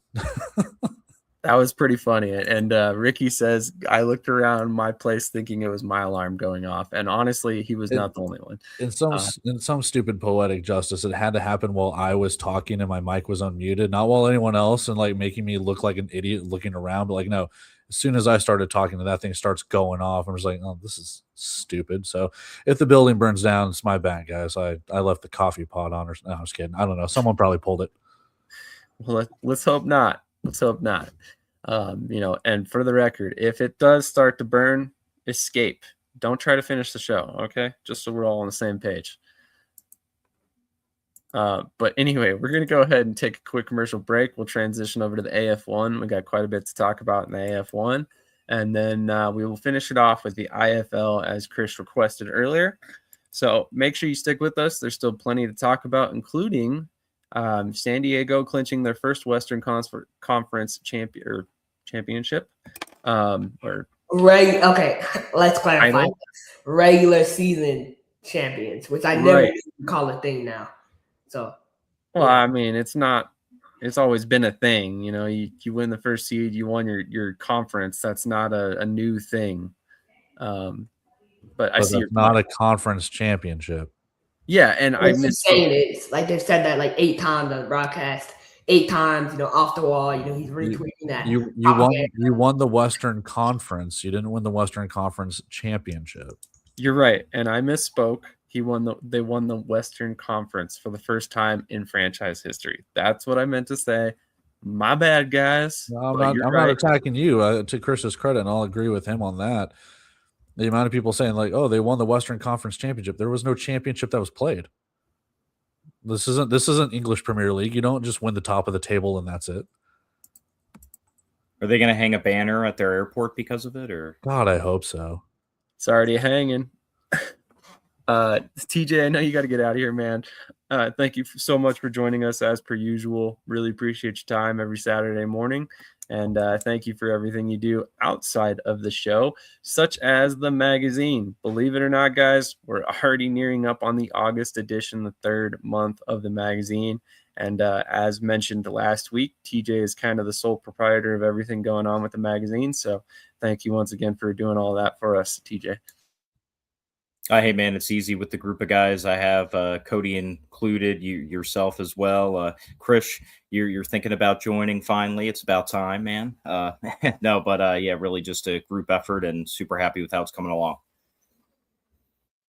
It's been a really cool project to follow along with. And believe it or not, I have very little to do with, very, very little to do with it compared to everybody else. So you've been doing a great job. All of you guys have been doing a great job. So thank you to TJ and have a great rest of your afternoon, sir. We'll catch you next week.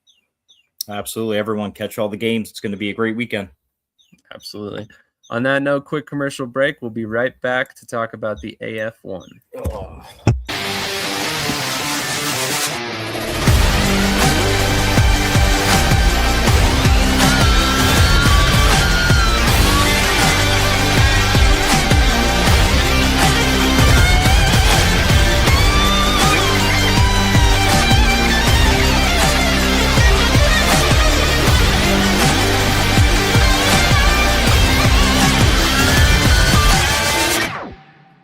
How many times a week? Like three, four times maybe. I'm gonna pump those numbers up. Those are rookie numbers in this racket.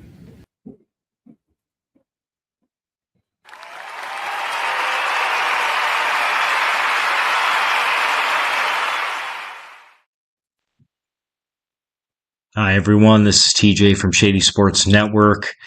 I am excited and proud to be the first one to announce that we as a network are introducing a digital magazine, official one called Shady Sports Magazine. As many of you know, the bread and butter of our network is covering arena and indoor football, and that's exactly what this magazine is going to be about. It is going to be the first ever arena and indoor football central magazine, all the leagues included. You're going to also have a bunch of articles in there about past teams going down memory lane. It's just going to be a one-stop shop for the already diehard fan. It's going to be an easy spot to get all of your info, no matter which league or however many of the leagues you may watch. And for the new fan or the casual fan, it may help you turn into a diehard fan now, because you're going to be able to get all the info super quick and easy, sent directly into your email. We will announce in the upcoming weeks when the inaugural issue is going to be released. And believe me, we will definitely keep you updated on our shows and network as a whole on how to sign up for that list to get it. Email for free every month. Thank you to the fans, and thank you for everyone watching. As always, like, follow, share, subscribe, and most important, enjoy the show and keep watching. Thank you, and see you guys later.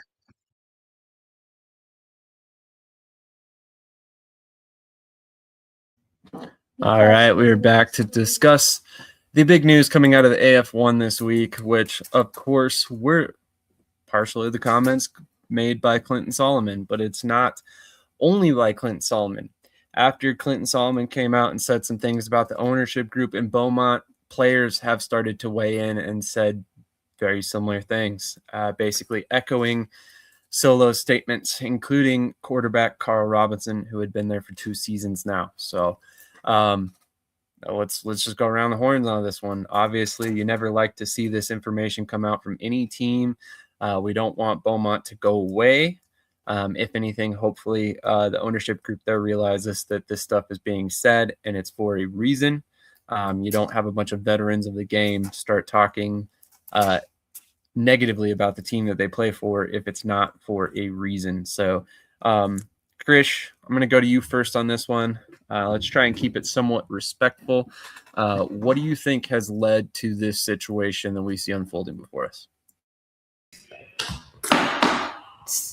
Some people just don't have the money to own a team, right? In this industry, it's very expensive. Rodney Robichaux came in and took over Beaumont, and we thought, man, he was a breath of fresh air and everything. But quickly we started to see like he's not the guy. He doesn't have the resources, and it's showing, and it's affecting the players and coaches. My thing is, and I mentioned this to someone yesterday, like, why come back? And I'm not blaming Solo for that, but why come back? I'm asking. If you knew the situation was bad last year, did you come back for the players? If you came back for the players, okay. But it's still a horrible situation. We've seen it all year. Like, there's a player on that team that was with the Vegas Nighthawks, Devin Kirkwood. He's a DB out of UCLA. One of the highest, PFF grades in the country for a DB, right? He decided to go to Beaumont and leave Vegas for that. And think about how he's feeling. He's sitting there not getting paid when he could be in Vegas, fighting for a Western Conference championship. So it shows, a lot of these guys are misled. They're done dirty, and that's on the owner, Rodney. And Rodney can come on every page and say, oh, it's bullshit, whatever, this, that, and the other.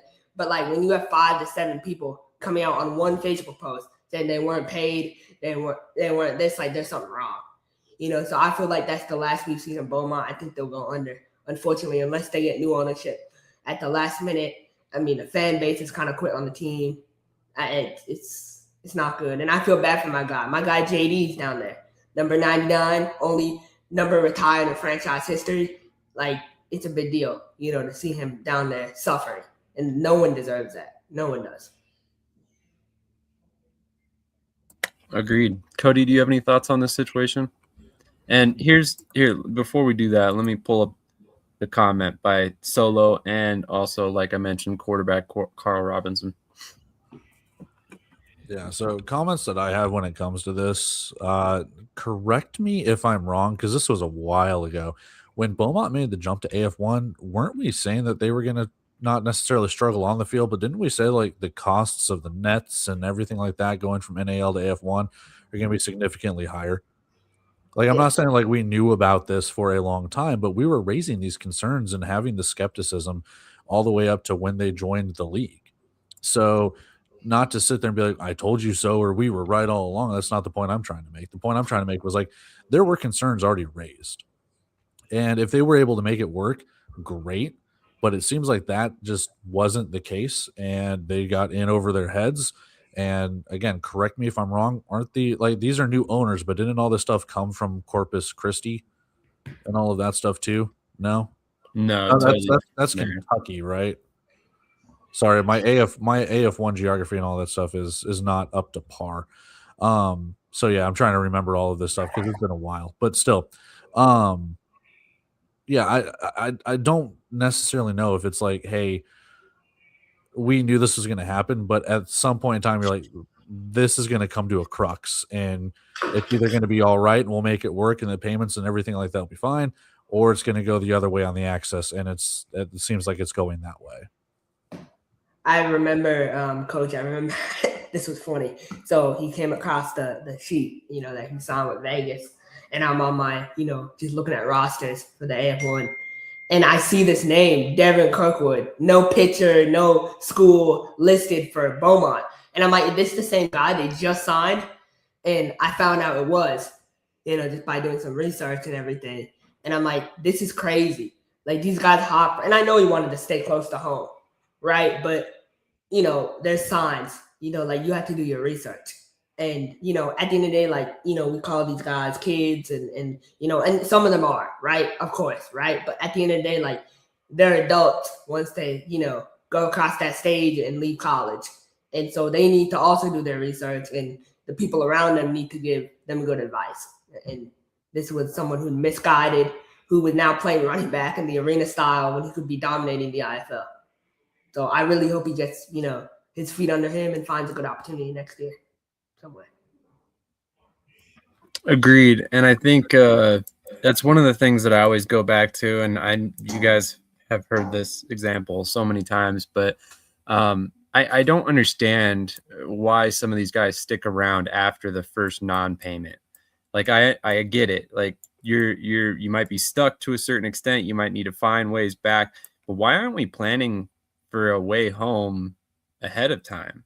Like if you're traveling to a job, shouldn't you be planning for a way to get back? And you also need to understand too, like not to. I'm just giving Coach Davis his flowers. Like he released Evan. He released him. Like he didn't refuse to report. He could have easily put him on refuse to report, and he wouldn't be able to play in the IFL. But he released him, so he was a free agent in the IFL. So he could have went anywhere. You know what I mean? Like after the first time he wasn't paid, he could have been like, "Oh, I'm out," but he decided to stay. So that's kind of And that's one of the things I hear a lot from players is like, well, I didn't get a check, or first it was a couple days late.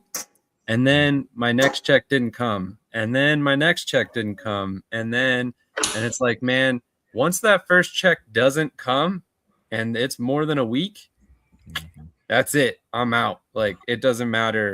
Like I've told you guys, I've had this situation happen to me one time in my entire professional career. I've been working a job since I was 16 years old. So literally 20 plus years. One time I had it happen. And I literally gave that job 5 days to pay me 7 days to pay me. And I was paid before that 7th day. And that's the only reason I remained at that job. Past that, I never had another issue with that owner. But if you have those signs, you need to understand it's a sign of a bigger problem. It's not a temporary problem. It's a sign of a bigger problem. So it's something that, like, this is a life skill that these guys need to understand. It's like, it doesn't matter if you're bagging groceries or playing football or working a blue collar job or selling stocks. It does not matter. If you ever have to wait for a paycheck, there's a reason, and it needs to be a concern, and you need to get to the bottom of that. To your credit too, I think for some of the guys that are either the homegrown or close to home, I think some of them can let it slide if they miss a payment because they're like, hey, I'm home. I don't have to travel, things like that. For the people that have to, let's just say you play for Beaumont, but you traveled all the way from New Jersey or whatever. That is a bigger thing. If you miss that check, like, then what? And it also depends on if the league, team, whoever, if they're paying for your housing, if they're paying for your meals, if they're doing like a lot of variables do come into that as well. So yeah, to your credit, if you miss a paycheck and they're able to recoup it, I think that's like, hey, maybe it's just a bump in the road. But yeah, once that's the second week, the third week, and you're starting to fall behind on payments, that red flag's already there. And then it just keeps getting more and more and more red flags. And you're just, okay, we've got a huge problem brewing. And this isn't the only team this is a damn near staple of the indoor and arena game. And it's something that I'm sure all of us want to see it out the door because we want to make sure that these guys get payments. We want to make sure that they can play at their fullest ability. And we don't want to see, I'm not going to call them shoddy owners, but for lack of a better term, we don't want shoddy ownership. We want guys that can pay the players. We want guys that can house the players or feed them or do whatever at the bare minimum and make sure that the leagues can grow and succeed. Exactly, and I also put some of it on the coaches too. You're supposed to be leading these young men through the fire, and instead you're leading them, like into the fire, into the pit. When guys are not getting paid, instead of trying to sign new guys, try to, be a voice. And I'm not saying they weren't, but I'm saying that you can kind of tell players ahead of time, hey, we're not getting paid. I'm going to be the first one to take a stand. But it goes back to the, we not me mentality. I think, again, you can put some blame on the coaches too. I'm not saying you can't, but this is going to sound bad, but unless the coaches are getting their paychecks, if they're missing paychecks, I think they're under the assumption that the players are getting paid too. Again, I'm not going to put words in any mouths or speculate or stuff like that. So if there is an issue with that, I'm sure we've heard stories of coaches paying players cash or paying them to say, hey, I will pay you money because you missed your paycheck. I don't want to see you go away. Yep. So, I mean, like I said, it happens all the time. Yep. And that is one thing that I will say. There are a lot of coaches in the indoor football industry that have paid players out of pocket because of situations like that, or, whatever. They've fed players out of their own pocket, or they've coached for free for a season because the team wasn't paying or whatever, and they were taking care of their players. So there's a lot of stories like that about coaches stepping up and doing the right thing when they can. But, and that's another human element here is like, if the coach isn't getting paid, like, then how is he supposed to help anybody? He's also missing money at that point. So there's a couple situations.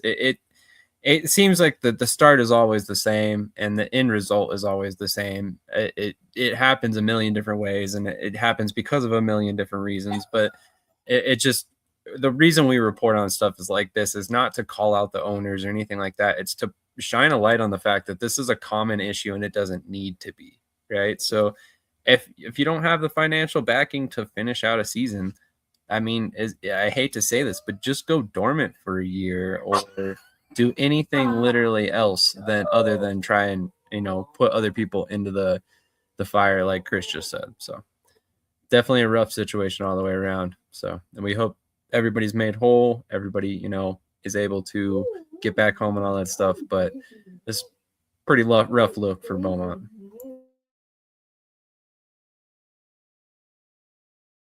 And this is what percentage of players is truly relying on. There are some guys who choose not to get a job, right? And choose and think they can kind of make all the money through indoor football, but it's very low. You know what I mean? Like, very low guys make that dumb decision. I feel like it's hard to put a percentage on it.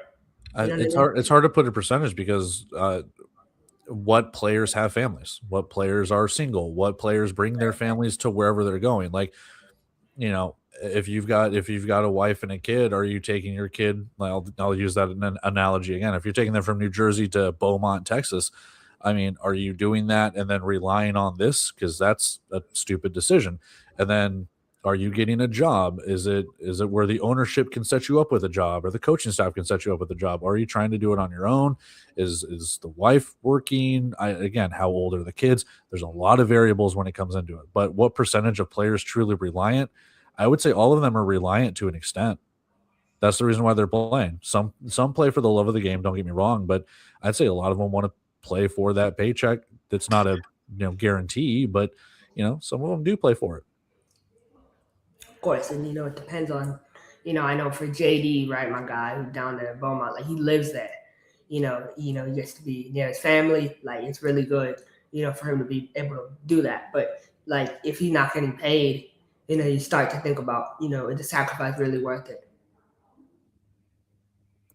They had a lot of talented players on that Beaumont team too. That team was not like really talented team.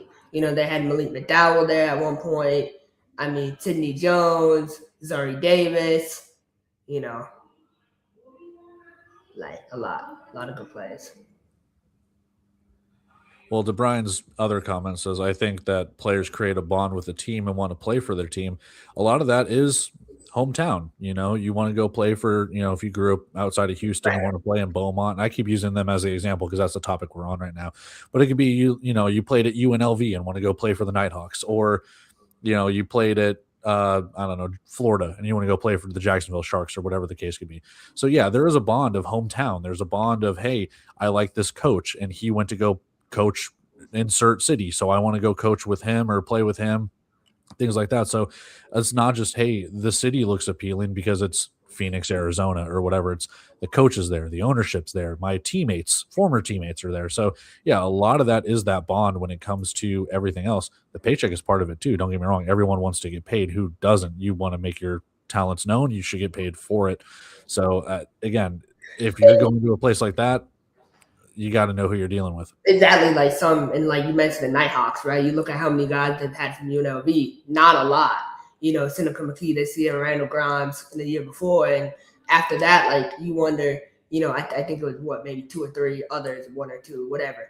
But the point is like, and CJ, hits it on the nail right here, which we'll get to. But the point is, like, even in Orlando, like, we only have two or three local guys. Some teams, they rely on local guys to save money on housing. So if you're saving money on housing and you still can't pay your players, hey, you're not ready to be an owner at any level. Fair. So a couple comments, or a lot of comments here real quick I'm going to run through. So 1060 Designs, I don't agree with that thinking, but I note it to be true as a mentality for some players. Let me switch it. As a former player, to the point of just being able to leave, it's not always the easiest decision to leave. Sometimes it's your only opportunity to play and get film. Each guy has a different motivation, so it's not easy to just pack up and leave. Some guys don't bring cars and have the team fly them out, so then there's no money. They can't really go anywhere. And that's my point, is like, look, again, I'm not trying to say that I'm the smartest individual in the world. Lord knows I am terrible with money. But if I am traveling to a job where I've never worked for this person before, and I need to make sure that I can get back home to my family at some point, I'm going to plan for that return trip. I'm going to budget for that, make sure I have that money set aside, and I don't touch it until I can make that travel back, And I'm not saying that I really don't want this to come off as like I'm trying to lecture players. If anything, I want this to be like a public service announcement for these guys. Like, plan for the worst case scenario. Because if you do, when the best case scenario plays out, guess what? All that money's still there for you to use. So you're prepared. And if everything comes to fruition the way the team says it was going to, then you're going to be in a really good position. That's all I'm saying, is just plan accordingly. Plan as if you're not going to get a dime of that money. And if you do, then you're going to be set up for life, or not life, but you're going to be set up for the foreseeable future, right? You always hear the stories about the NFL players that I never touched my NFL contract. I lived off my, NIL deal or whatever it was. And those are the guys that are successful and, set themselves up for years and years and into the future. It's the guys that are not only depending on this money, but expecting it, that are setting themselves up for failure. So now, correct me if I'm wrong here. Didn't this happen just a couple of years ago with the AFL 3.0 or whatever, the one from 2024 with all the folding and everything like that? Weren't there GoFundMe's to try and get guys back to where they're at? Because didn't the Philadelphia Soul players get stranded somewhere? Things like, I could be misremembering because it's been a couple of years, but I swear to God, I remember there being GoFundMe's to get guys back to their hometowns because they were sold on a bill of goods that never transpired. And exactly, and you bring up that point. It's a great, segue. Is like Pat Pimmel. Pat Pimmel was the head coach of Philadelphia. He stood up and left. Because he's like, I'm not going to deal with it anymore. I'm not going to be No. Well, let's pump the brakes on that. He may have left, but it was after a while of stuff happening, and it was after a while of him footing bills for a while, from what I was told. Right, but that's what I'm saying. You know what I mean?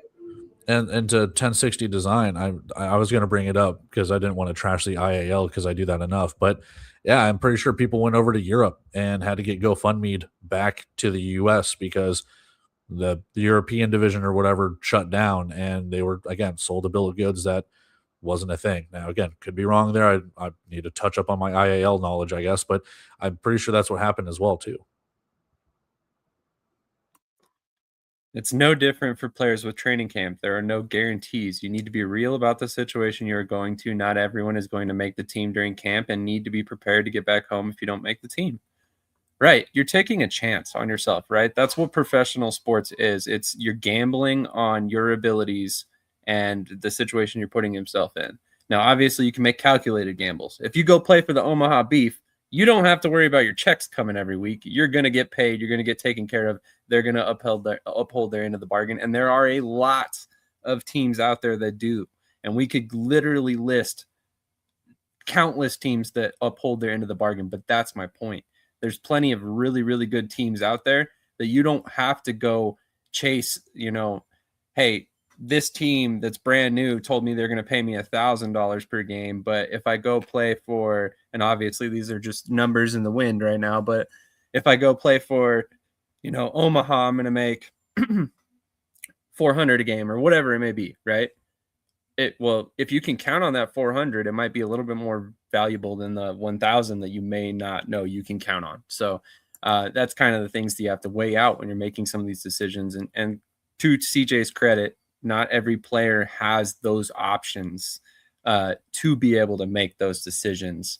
So that is one of those situations where sometimes you kind of are at the whim of the team, and that's a tough place to be, for sure. It baffles me that the leagues don't hold these minimum salaries in escrow or something, especially since there are 2 checks being issued. That's only with the AF1, though, for the record, with the 2 checks. But you're right. I don't understand that either. And maybe Ricky or some of the owners that are watching or GMs that are watching can shed some light on that as well. I would think that players create a bond with the team and want to play with the team. So I think that sometimes that bond makes players stick around longer. 100% true. There's zero argument from that. Football is one of those sports where you obviously aren't just playing for yourself. So that is very accurate, Brian, to your credit. The percentage doesn't matter. Players should be paid what their contract says regardless. 100%, and that's what we're talking about here. The other perspective, they don't want to jeopardize still being able to play professionally. There's a stigma that if they raise a stink, no one else would want to sign them. And that's fair. You don't necessarily have to raise a stink. You can just go home and then, go to your next opportunity or find your next opportunity if you can. So I know, again, every situation is different.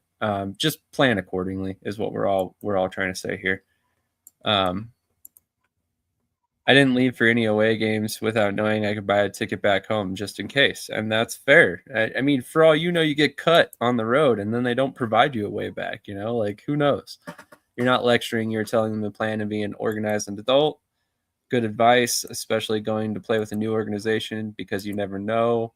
This just happened in the IAL 2 this season. Make sure you're hitting the like button. Unfortunately, not everyone listens to it if it's a bad situation. Should have a rainy day fund to help make sure you can get home.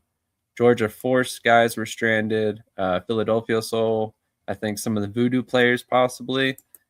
Pimmel left and still paid for many of the guys to get home out of his own pocket, even after he was no longer there. That's the issue. Some guys will take a maybe 1,000 over the for sure 400. Comes down to research. Exactly, Sam. How many guys are promised something from a team but never get it just because you are offered something? Many of these teams never follow through. And then again, make sure you're hitting the like button. So yeah, a lot of comments there. This is a topic that touches everybody. If you're a fan of indoor football, whether you're a fan, a player, a coach, an owner, it affects everybody when this happens. So that's why we're bringing light to it. We don't want this stuff to happen. We don't want these teams to continue to do this stuff. So we're hoping that, bringing attention to it will make it clear that this is not going to be allowed anymore. And one thing I want to say before we venture off and segue to a different thing is in the last couple of weeks, and I wasn't here last week, so I'm not sure what you guys talked about, but since I've been on here, we've talked about this, we've talked about Kentucky, we've talked about all of the issues that the AF1 has had when it comes to paying the players or replacement players or whatever it could be. And the playoffs are today.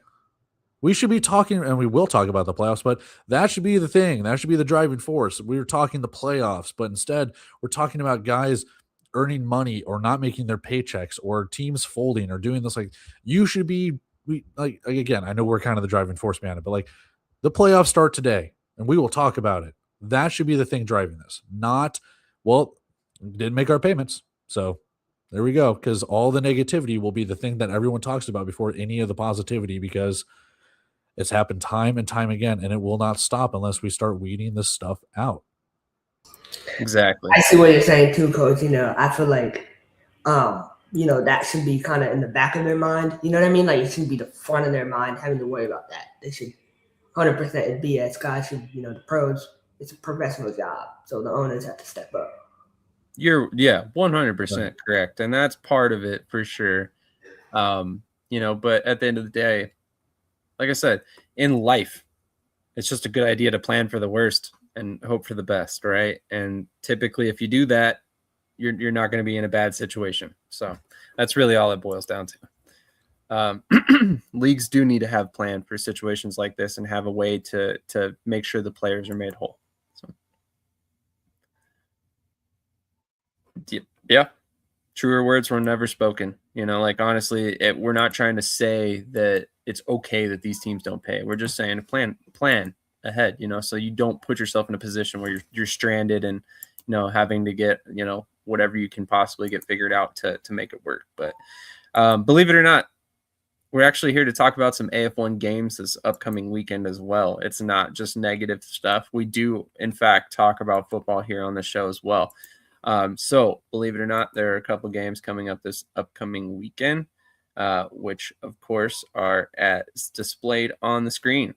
We have Kentucky versus Michigan in Michigan, as spoken about here on the show a couple weeks ago. Washington versus Minnesota in Minnesota. So, I wanted to get you guys' opinions on these games. Obviously, there's maybe some favorites here, so we'll just lead it with that. Krish, who do you have in this week's games? It's hard. So Michigan is gonna beat Kentucky by about 14 to 20 points. Kentucky's signing Wheeling Minor players as we speak. So those guys are not they don't have experience in the system. I thought they were gonna get Daryl Overstreet back. There's been no transaction made with him yet, to my knowledge and what I've seen. So they'll start Dominic Hobley, who's a retired. He's a semi-pro guy. So he'll be in there. He was the offensive coordinator for the Odessa Drillers. Hobdy, just Hobdy. Oh, okay. But the whole point is he needs to perform against the Michigan defense, and he won't. So that's my point. It's not about the name, but maybe for you, he's gonna dominate. No. I just, so we're clear, I wasn't saying that. I was just trying to correct the name. No, it's fine. But Michigan is gonna win by 14 to 20 points. Malik is gonna ball MVP. Let's go, Michigan. My boy Lyota got them boys playing hard, so excited for that. Washington and Minnesota. I would argue, and this is a hot take, but people think I'm crazy, but these are two coaches who are under the most pressure to win this game. JR made the playoffs to beat one good team. Minnesota made the playoffs. They have the highest payroll in the country. That's the expectation. That's the least they can do, is make the playoffs. So I feel like Minnesota D-line is way better than Washington's O-line. Minnesota should win this game. Tony O'Neill, he has to do a job and have these guys ready to play, and Minnesota should win by 10 points. And when Washington loses, I don't want to hear we made the playoffs. You made the playoffs in a league where 6 out of 8 teams make the playoffs. That should not be an accomplishment. Winning a playoff game, and that step JR needs to take to retain his job for next season. So. 6 out of 9 teams for the record, and 8. 8 teams now. But the reason I mentioned that is because Oregon was a part of this league at one point, and at one point Oregon did hold the lead on Washington. So granted, it was very early on, but I'm just saying, it took a team folding and 6 teams making the playoffs out of 8 that remained for Washington to make the playoffs. So, to your credit, it's definitely time to start having that discussion about J.R. Wells and should he return in 2027. But right, and no hate on him if he's just not ready to be a head coach at the pro level. That's fine. Yeah. We're not trying to single him out. It's just at this point, it's it proofs in the pudding, right? So, but it's the same thing with Darren Clark and Tony O'Neill, right? Those guys sit there and it's their first season and all this stuff. But nah, man, you're spending all this money, you're paying guys $2,000-$3,000 a game. The expectation is to win. When you spend that, it's not to just make the playoffs, it's to win the championship. So you aren't wrong. Cody, who do you have in these 2 games, my friend? Yeah, give me the 2 home teams. We don't know who Kentucky is going to roll out there. The transactions show who it is, but at the same time, can they all gel together? I have no idea. So give me Michigan when it comes to that. If somehow Kentucky pulls that upset, I guess you can just point and laugh. I have no idea, but I think Michigan should secure that victory pretty easily. I'll even agree with Krish to an extent. 14 to 20 points. It should be a convincing win. Minnesota and Washington, you do have to factor in a little bit of travel when it comes to that. Washington going all the way to Minnesota, but Washington's been traveling all season. So, I got to factor that in, though, as well. Minnesota being the home team, I think that they have the opportunity to get the victory here. I will be shocked if Washington does pull this upset. To be honest with you, I do, because they have that opportunity. Minnesota has been got before, but I think this is a good chance for Minnesota to be like, hey, we're going to put our name here. We have an opportunity to go do something. Like Krish said, we got the highest payroll. Let's go actually prove it, and let's go try and win a crown, not a championship. I guess a crown when it comes to the AF1. A good producer would have had a crown right there, but I'm only a half-assed producer, in case anybody was wondering. So I too have the home teams. I'm not going to spend a ton of time breaking it down. You guys have done a great job of saying why we may favor the home teams currently. Counterpoint: Trey said that Washington has the power of Jimothy, so I might want to change my pick.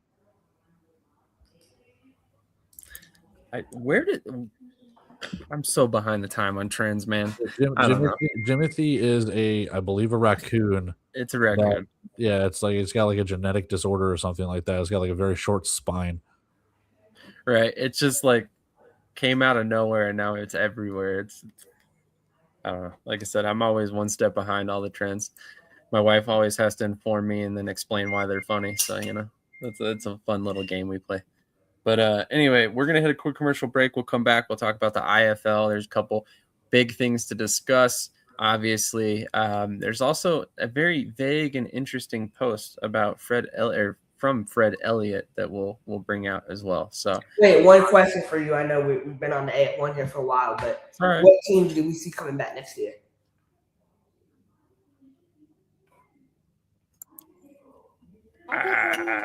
Do we even see a league coming back next year? Bum, bum, bum. No, they will. But with okay, here's another question. So I know Long Beach is confirmed for next year. Long Beach, California, right? They put a team there. So Oceanside comes back, right? Stockton, we don't know yet. What teams leave? Do we see Washington leave? Do we see, we know Oregon and not coming back? So who stays, who leaves? Does Kentucky come back? We've talked about it in the private chat before. If the AF1 wants to try and make it work, I think you go to a regional league like the AFL tried to do in that East Coast little pocket towards the DMV and Philadelphia and all of that stuff.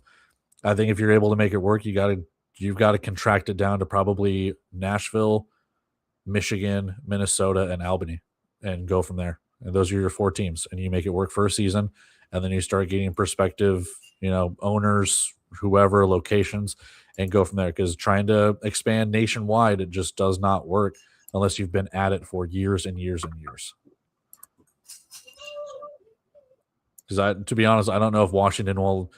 I don't know how much money Washington has. I'm not going to speculate, but if they want to keep paying all of that money to travel out, and they're the only team on that West Coast, if Oceanside doesn't come back, then I don't know what to tell you. If they bring in Stockton, I guess that helps. But I don't know if they want to keep spending all that money to travel even to Minnesota. That's probably their closest place if you don't get Oceanside or Stockton.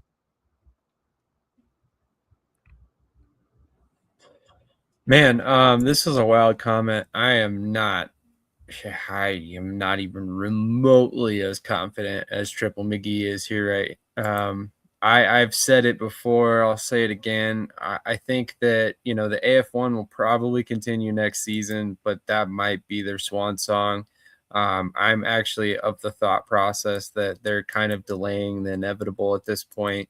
I hate to say it because I do think the league has done a lot of good things since they've come back. But at the same time, if we look back and we look at the expansion teams for 2026, or even really look at what's left of the expansion from 2025, it's been ugly for 2 seasons now. Kentucky came out. We thought they were going to be great. They're, promising a ton of money to guys, promising, they were a contender all the way up until they weren't, and then, I've been told that they'll probably be back, that it wasn't necessarily, it was too much too fast is what it boils down to for them, but that they'll be back and that things should be better, but that they probably will not be paying what they're paying now or what they were promising early on. And maybe they make it work like that. And maybe the league ultimately understands that you can't have teams paying multiple $1,000s per game to, long term. But, I personally, if I'm looking at the scope of the AF1 right now, I mean, man, I don't know. Do I have a lot of confidence in Oceanside? We don't know much about them. They just rebranded. They just brought in that ownership group. Can that ownership group make it through a full season? How does a full offseason of lead up help them? Does Washington want to come back after everything that's gone on over the past couple seasons for them? Oregon was their closest rival and their best regional partner for travel. All of a sudden, them leaving, I don't know, man. Well, let's put it into the perspective of this, because we've talked about this before. Every single league right now that we cover or try to cover has expanded. IFL has announced Austin and Athens. AAL has gotten their 4 new teams. NAL has gotten Dallas. Every league has announced expansion except for AF1. Is there a reason why? Because I'm not going to speculate, but we are sitting here on July 25th, which means next week is August. If they don't have anything announced by August, you have 8 months of any expansion team to come in to buy the nets, coaches, season ticket deposits, players, tryouts, anything and everything, turf, walls, dashers, blah, blah, blah. They need all of that stuff in 8 months to come together, and a location and insurance and workers' comp and everything like that. Can you get it all sorted out? Yes, it's happened before, but at the same time, to do that in 8 months compared to other leagues giving their teams a year, a little over a year, I mean, the runway is so short when it comes to that you're almost setting those teams up for failure. So you better hope that all those teams in the AF1 come back. Otherwise, I don't really know. Like I said, you might have to drop it down to 4 teams, possibly 6. We don't know if Kentucky's coming back. We don't know about Beaumont or Oceanside or Washington or anything like that. So we just don't know. Right. And my big thing that when I look at the bigger picture of the AF1 right now, my thing is always, what does the league offer to these teams that are keeping them there? And to me, for Albany and Nashville, basically what it seems to be providing to them at this point is a headache. Basically they have to run the league, and at the end of the day, they have to worry about every other team trying to make it through the season, because outside of Washington, they are virtually the only 2 teams in the league that have been very, very stable and can make it through. They can do the things that they need to do. So with that being the case, I mean, I personally would have to wonder, like, I know Albany, they've been very adamant they want to play arena rules football.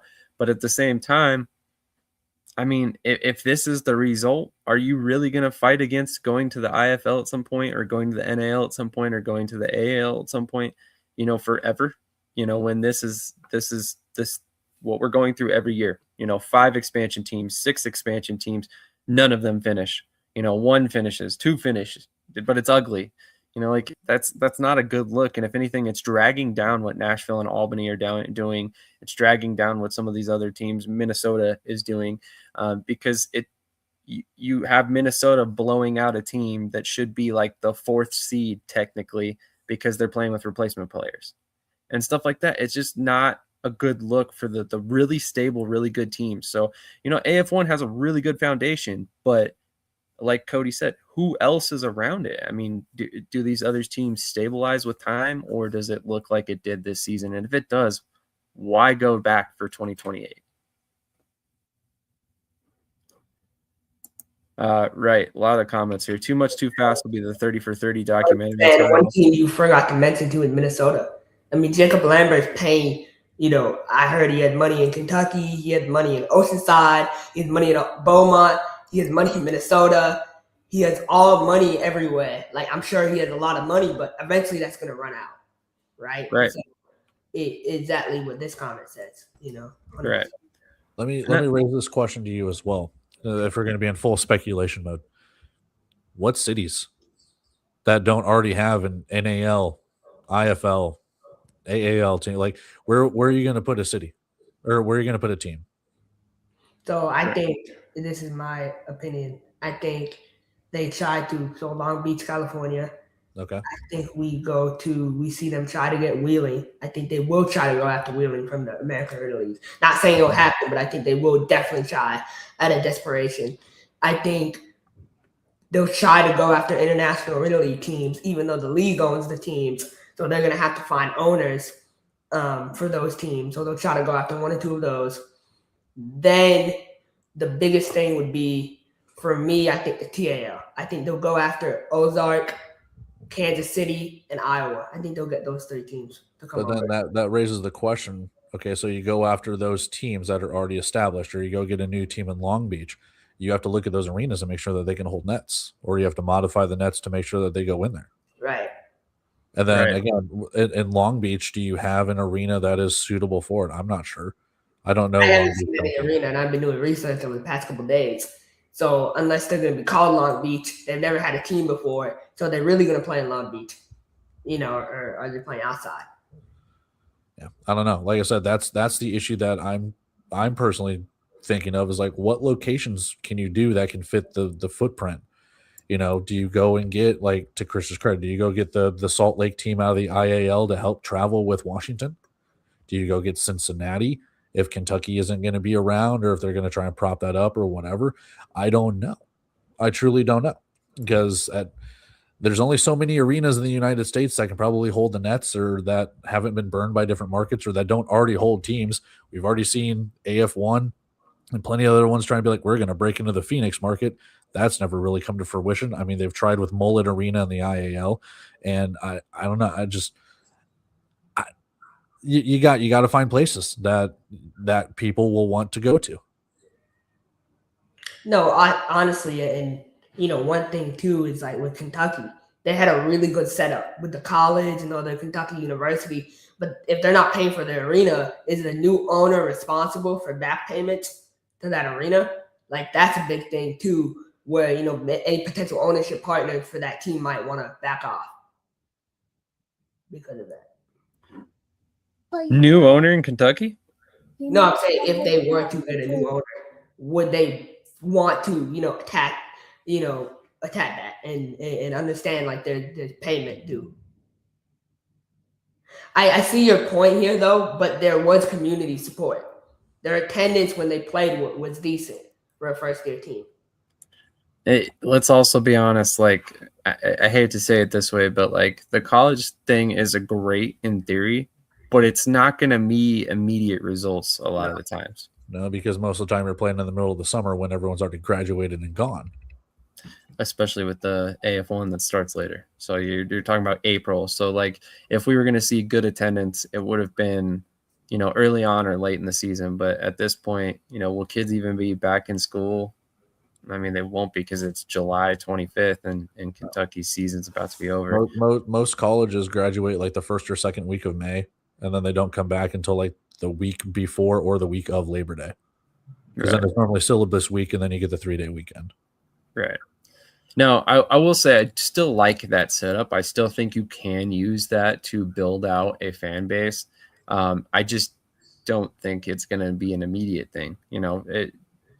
I still think that it's going to take some time to build up. I think the downside to it a little bit too is I don't think Northern Kentucky has a football team. So that's a little bit of a detriment to it as well, because you could kind of brand it as, hey, let's just use we'll just use Cincinnati. Like, Cincinnati has the Bearcats. Well, you can kind of go hand in hand, like, oh, we got a football team and we got an indoor football team using the arena.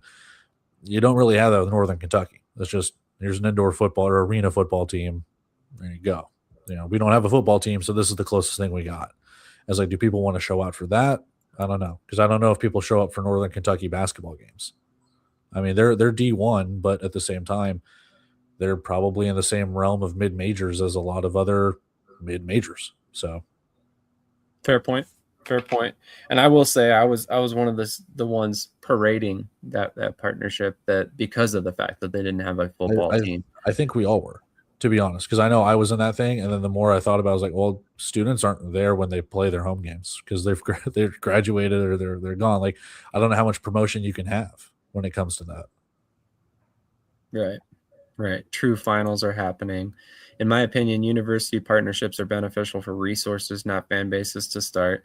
And I've actually heard that whole partnership has not worked out quite as they had hoped. What could have been with the extreme, KFC Yum Center was the nicest arena I've been to in all my years traveling. And I just want to point out, look at the regional support that the UFL has gotten there in Louisville. Like, I think if that market had been done correctly, it would have been Tulsa before Tulsa ever came about. So Oh, I have to see the IFL going to Louisville again. But I hope they do. I mean, look, literally the head coach of the Louisville team that's finding all the success in the UFL was involved in the Louisville team that was in the IFL. So, like, they had everything at their fingertips for the same kind of success. And so I hope they do. I hope they go back. Too extreme for the IFL. But speaking of the IFL, we're going to hit a commercial break. We're going to transition over. There isn't a ton of, like, super in-depth topics we'll get to. It's primarily playoff picture now that some things are sewn up, with the games last night. We'll talk about those as well, and then we'll give picks, and then we'll wrap this bad boy up, hopefully right around the 9 a.m. mark on my time, so we can all get out of here before the 3-hour mark, which is the magic number for us here at this show. So stick with us. We still got a little bit left to go.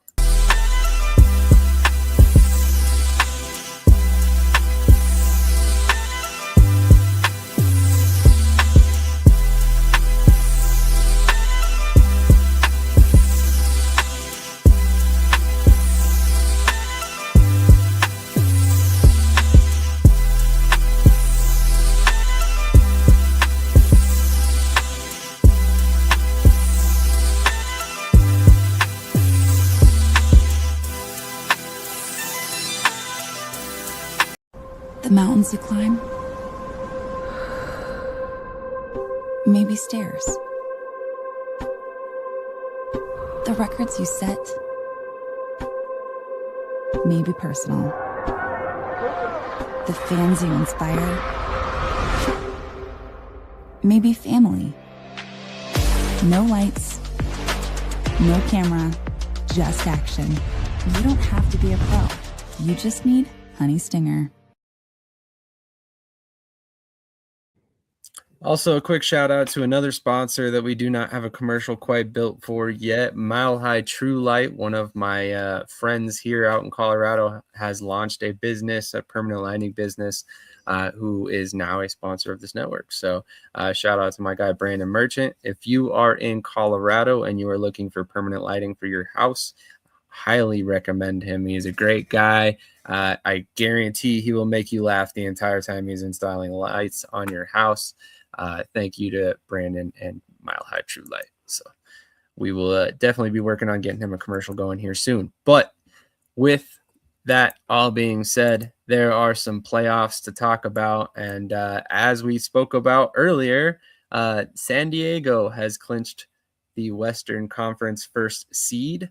If you want to crown them, then crown their ass. But they are who we thought they were, and we let them off the hook.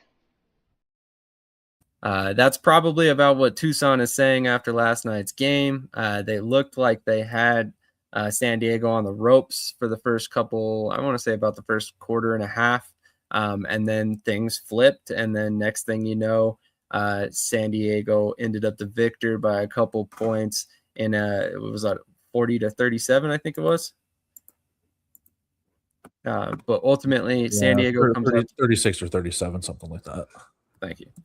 And ultimately, San Diego comes out the victor. Taylor, Coach TG out there in San Diego, strengthens his case for Coach of the Year. And ultimately, they clinched their first Western Conference first seed. So let's go ahead and get into it. Let's also talk about the other game that took place last night. So let's open up with the first game from last night before we get to San Diego's victory. So any thoughts on that game, Cody, while I get it pulled up? Score some damn points. I'm glad you said it. I took the over in this one, and it looked good in the first half. They had us in the first half, not gonna lie.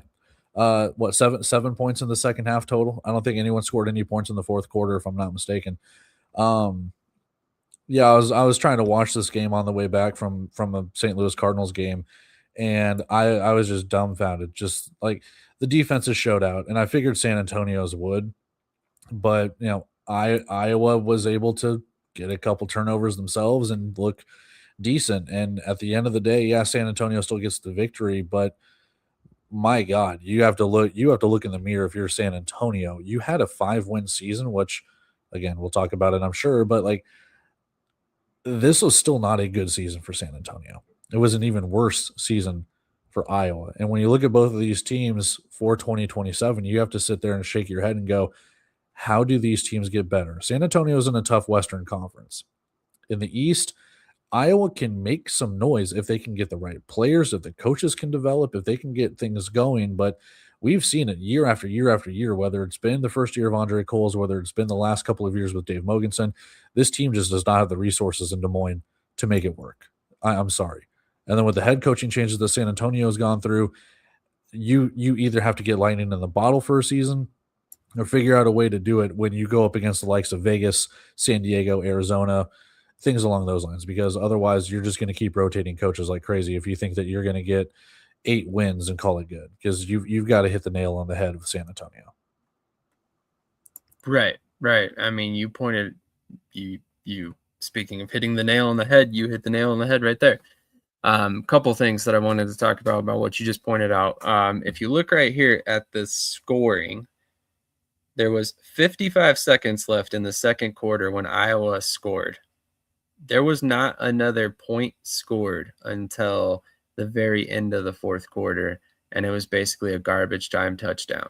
So it was crazy to see how long this game went without a score. As much as I hate to say it, this game kind of epitomized how bad both of these teams. Not to cut you off, that box score is wrong. There was a touchdown that started the third quarter to make it 27-26. It's not popping up there. Well, thank you. That's right. I forgot about that. You are 100% right, and it even shows right there, 20-26, and a mysterious 33-26. But my mistake. Regardless, there was almost 2 full quarters of no scoring. It was pretty rough to watch for quite a while there last night. It would seem like one team was driving and then there was a fumble or a turnover. The other team would get it, or they would, stop them right there and ultimately prevent any sort of points being scored. But for all the points that were not scored in this game, as mentioned before, San Diego's game had a lot more excitement to it, which we'll get that pulled up in just a second. But obviously, as mentioned before, Tucson kind of took an early lead in the San Diego game. Ultimately, by the end of the game, San Diego was able to make a pretty valiant comeback and win the game via some fourth quarter heroics. But this game also saw, I believe, did Nate Davis play at all? No, I don't think so. I want to get Chris's comments on San Antonio. Sorry, go ahead. Yeah. Yeah, so for first of all, for San Antonio, firing a coach before they coach their final game is like highly unprofessional, and that should not be a thing. Like, I don't like that at all. You know what I mean? Like, letting a coach know, oh yeah, on a Monday before or earlier, even before that, it's like bad. And on a podcast, like talking about how he's fired. I mean, think about it. Coach Bain is a young coach. Like, what does that do for his confidence? So I don't like that at all. I think it's completely inappropriate in my mind. But with San Antonio, their season was disappointing. They had a very talented football team. The offense wasn't good all year. It's because he tried to run an arena-style offense in the indoor game. I see what you're saying, but like even then, like, you see what I'm saying? Like it's still not okay. Like before the final game of the season, you wait till after. Like I think you should know that. Unless there's a mutual parting of ways. Like if they brought him in last week and like, hey man, we're going to go in a different direction. He's like, okay, and then they put it out publicly. Then yeah, see, they mutually agree to part ways.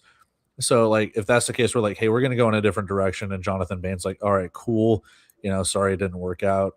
Then that's fine. I don't think it was anything where like they just call him and like, you're gone, like get out of here, and then we're going to post it publicly. Like I don't think they would have posted it publicly or talked about it on the podcast if they just said, yeah, you're done here. I think Jonathan Bain, once it gave his blessing, but was like, hey, it's okay to go on with this. Like you can say that we're done. Yeah. But okay, so maybe this was but you see my point. The point stands is like, San Antonio was a talented team. So for them moving forward, whoever they want to hire as the head coach, they need to retain Malcolm Goins as defensive coordinator. He did an amazing job as a first-year coach. Very impressed with the work he did with that D-line and the defense all season long. So they need to retain him. On the other side, they need to hire an offensive-minded coach. So they should go after Peyton Riggs or Billy Back. Those should be those two options for them that I would go get, because Billy Back and Malcolm Goins, he coached with each other, and then Charles Williams, defensive lineman, played for him in Frisco. So they have that connection. So he would be a nice fit. And Peyton Riggs too, young guy, whatever. So for Iowa, you're 2-30 in the last 2 seasons. This falls on management. I have a lot of respect for Julie. I think she was thrown in a really difficult. I said Charles Williams, the defensive line coach. He played for Frisco. But he also, you don't coach the D line like he has influence. Just like you had influence in the defense last year, even though you weren't listed as defense coordinator. Same thing, same idea, right? And this year too. So, you're not the defense coordinator, but you stand on the field and call plays. So it's the idea that he was there. He played a leadership role, and I'm really impressed with the work he did. So that's about it, for me. And for Iowa, they're going to move forward with Andre Coles for 2027. And they need to give him more resources if they want to win, or if they want to continue to be a joke, then just continue to be a joke. That's it. That's all it is. It's a dumpster fire of a franchise. It's horrible. That's a little bit rough to say. I think that they've coasted by on their notoriety for a while, and I think it's time that they definitely need to get to the point where they realize that you can't do that anymore. It's been a long time since your glory day. Let's invest some money. Let's go play, or let's let it go into the future, or into the past. But I wanted to address this comment real quick. If all you are going to do is talk negative about the AF1, then don't talk about it. Give us something good to talk about. That's my challenge to you. What did we say that was wrong? Kentucky isn't paying players. Beaumont's struggling. Because we're reporting on what the players and coaches are already saying, whether it is Carl Robinson, whether it is Beaumont's coach, whether it is from Trey and off the wall, I'll shout him out with the Kentucky Barrels player. Like, we have firsthand experience of these guys. So we are reporting on what they are saying. So yes, if the coaches and players are gonna speak negatively about their experiences, we will talk about that as well. So sorry about it. We did speak positively about the playoff games. Right. And we also said that Minnesota, Nashville, Albany, Washington, all those teams do it right. And they're a great foundation for the league. But at the same time, at some point, you have to realize that's all you've got right now. Like, that as far as sturdy teams, that you don't have to concern yourself with not paying players, not housing players, stranding them in another state, making promises that aren't going to come to fruition. Yeah, like Mike Lee just commented, positive or negative, just speak the truth. Realism is not negativism. Realism is realizing, hey, there will be good and bad, and you need to combat both. So yes, there are some negative things that goes along with the AF1, and you have to deal with that. But there's also some positives. Unfortunately, the negative outweigh the positive, because in a society where everyone says all the negative things first, no one cares about the positive, because you can get more clicks when you talk about the negative. I know we don't want to do that here on our show, but at the same time, if that's what's going to drive the comments, if that's what's going to drive everything like that, people are going to flock to that more than they do it. That's the reason why you watch the news. I mean, for the record, we have sat here we were some of the biggest supporters of the AFL in 2024 of any media outlet. In 2025, as far as the AFL1 went, we were all in on them again. But the thing is, at some point, you have to understand patterns. Yeah, exactly. Well, guys, exactly. Well, guys, sat behind, like Jim sat behind the burner account. This is something I say all the time. A wise man once told me this, and I stand by it. And I tweet this all the time. Like, it's real. The truth has no emotion. You just have to really go with the facts. And I live by that, honestly. And the big thing is, like, while guys like Jim and Inside the Walls, all respect to Jim, that's my boy, but like, they were behind the burner account talking shit about the AFL. Like, we were interviewing the coaches, we were interviewing everyone, trying to give them a chance and a platform to show that. So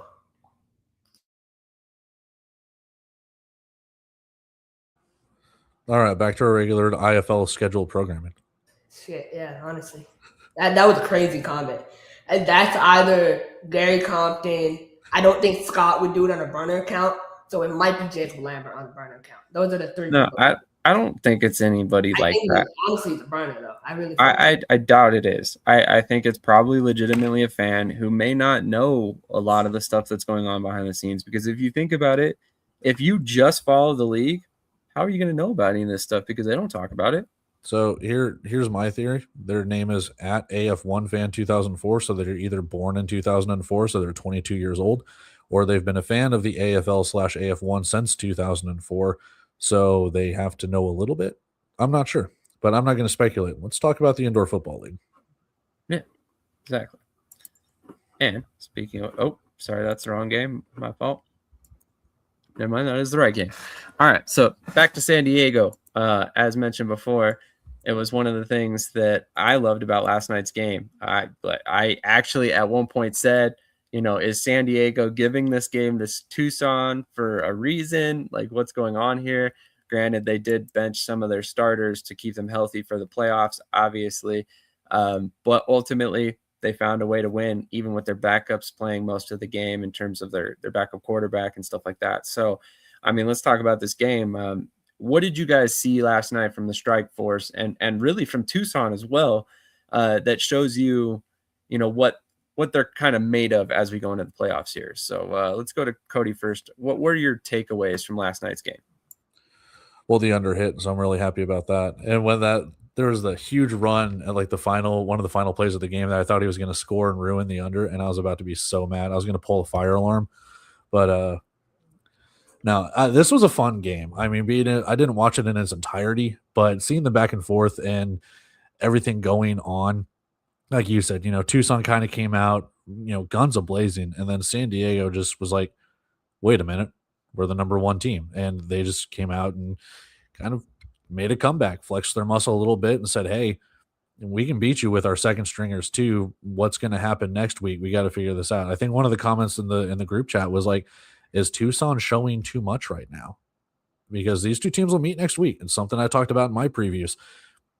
How much do these two teams want to show each other for next week? Is there going to be new game plans? Is there going to be new wrinkles? What are we going to do when it comes to that? Because I am excited to see how this is going to go. And I don't know, San Diego just proved again that you can underestimate them, as I have done for years, and I need to stop doing that apparently. But they've proven themselves, man. I got to start myself personally and other people too. They got to start putting some shine on San Diego because they are here for the long haul. I thought they'd just be a flash in the pan, but for 3 seasons now, they have been nothing short of spectacular. Absolutely. And I'm glad you said this off the wall. I bet the over for the Iowa and San Antonio game because San Antonio throws the ball all over the game, all over the field. And on top of that, it was like 72 points, right? So I was like, yes. What are the chances? Yep. So no, I thought the same thing. I thought the over would hit in that game because I figured Iowa's defense has been kind of porous, and I figured that San Antonio's offense should be throwing the ball around. I know San Antonio's defense is a little bit better, but at the same time, I figured Iowa could hold up their end of the bargain and score at least 30. And neither team decided to do that. So another week of neither team scoring 40 points. Imagine that. Exactly. But let's get to these picks. Let me transfer over to the DraftKings page.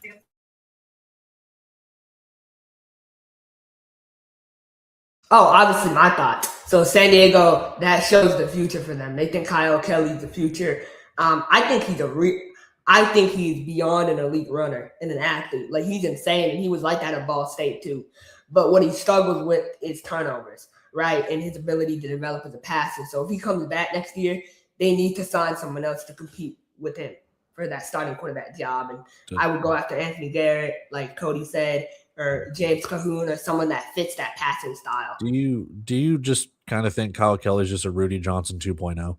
Because we said the same thing about him as well, where it's like he's not accurate as a passer, but he can sure as hell run the damn ball. I do, and I think he's great on special teams. You know, he plays hard. He's a very dynamic player. Yeah. Very dynamic. I like him a lot. I think he is. I think he's going to be a great option for San Diego. The other quarterback that started last night with Dewan Mathis. You know, he started his career at University of Georgia, went to Troy, went to a Temple. He went to a small school in Michigan, back home, D2 school. You know, he showed a lot last night too. I thought he played great. You know, so. Great. Sorry about that. Now we have the true lines up. So let's go ahead and run through this and give some picks. I'll go ahead and go to Krish first on this one. Yeah, so for Tulsa and Quad City, I like the over 85.5. Last week, the over barely hit. It was really close. It's in Quad City this time. You know, Quad City is a pretty easy arena to hit deuces in my opinion. So Axel Perez, I think we'll get 3 or 4 deuces, and the over will hit. Both teams will score. Northern Arizona, Vegas. What a disgusting game to bet on. I might not be betting this. Trey, I know you bet the over. I would love to hear your explanation on that. Vegas just signed a new defensive lineman, Luis Medina from Troy. You know, he's a all Sun Belt player, really talented, 150 tackles in his 4 seasons down at that university. Josh Tomas is activated off season IR for them. So this is the first time we'll see Tomas and Wimbush together, which will be crazy. Northern Arizona not going to be able to stop that. Also, Mike Davis had never won 12 regular season games in his IFL career, ever, even with Nebraska. So give me Vegas minus 16.5 for that reason. Orlando, oh man, this is crazy. Biggest game of the week, man. Biggest game of my life. He's taking Fishers. No, honestly, like we put ourselves in this position. You know, I told one of our guys this week, man, we dug the hole. Now we got to climb out of it. You know what I mean? We should have beat Green Bay. You know, we should have beat Tulsa, but we can't live in the past. We have to live in the present. I think we're a better team than Indy. You know, we got Henry Nell back, Money Nell. We got Ezekiel Rose back from Kentucky. So I think we'll be able to stop the run. It'll be a really good game. It'll come down to the wire. Give me Orlando money line. Give me Orlando plus 4.5 at the safest bet on the board. And the over is high. I hope you're talking about your game. 100%. Northern Arizona will definitely, it'll be a long game for them. Anthony Garrett's also injured too, so he posted on his Instagram story, so he's out. And Krish, the Instagram reporting. Out too. That's the only way. I mean, you know, 100%. I can't even disagree with that. So definitely agree with that. They definitely have been wonderful. What do we got? Green Bay, Jacksonville. Give me He's that's just hard. I like the under, man. That's a high number. Under. She's just trolling at this point. Yeah, no doubt. Don't feed into it, Krish. He won't stop. No, I honestly agree. I think he'll blow Northern Arizona out. I agree. We should have beat a lot of teams, you know, but look, Green Bay is probably I'm just gonna say Green Bay is probably the most complete team in the league this year.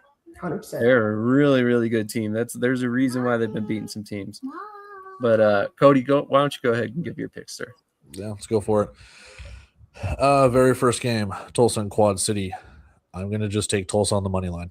My reasoning why is I don't know if I want to go over under on this, and the reason why is because of what they did last week to what they did this week. Now, Tulsa is still in a fight for a home playoff game because there's a whole bunch of funky playoff scenarios that are going on here. So Tulsa, if they win and Jacksonville loses, they move into that number 2 spot. They host a home playoff game. So I know Tulsa's going to go balls to the walls with this one. Quad City's eliminated. So I'm curious to see how Quad City comes out. Do they still want to be competitive? Are they going to – I don't know if they want to play upset and spoiler and be like, hey, we're going to give you everything we got. Not trying to be like, hey, this team's going to quit. But at the same time, we know Tulsa's going to play at a higher capacity because they want that home playoff game. Is Quad City going to match that energy? We'll see. But give me minus 205. I don't like taking anything minus 200 or longer, but for this, I'll do it just because it's right there at that threshold. I don't trust the spread either because I can see multiple times where Tulsa can win by a touchdown. I can see Quad City covering. So give me money line for Tulsa. Northern Arizona, Vegas, give me under 92.5. Anthony Garrett is hurt. I do not know if I necessarily trust DeMarcus Bryant to be the quarterback to go. Marlon Cook is also hurt on that wide receiving core for the Wranglers. Karan Ashley is great. How much of that running game are they going to establish with Nolan Susel and Ben Omayabu? I'm not sure. Vegas, Josh Tomas is back, but how much are they going to start? Do they start Crittenden?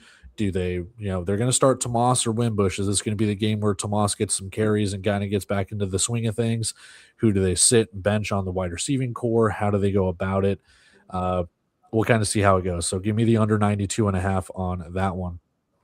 Orlando and Fishers. My first thought, my first inclination is Fishers is the home team.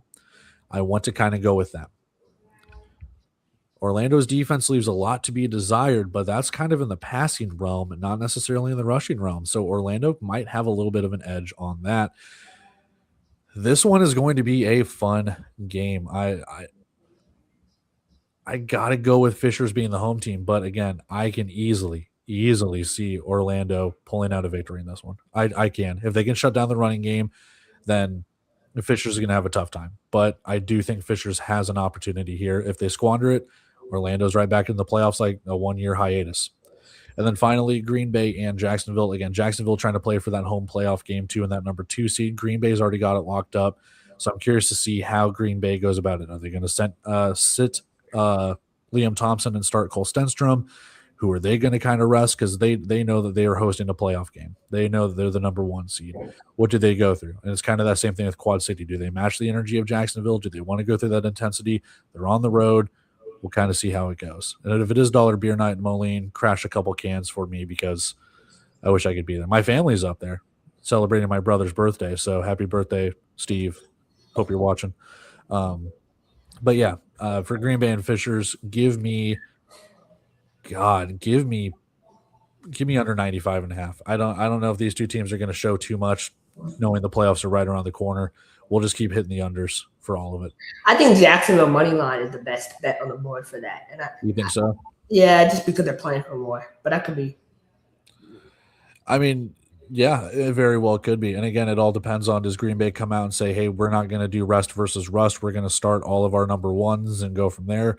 Or they're like, screw it. We're going to have Jacksonville be the number 2 seed. We'll kind of lie down a little bit and start Stenstrom and go like that. I don't know. We'll see.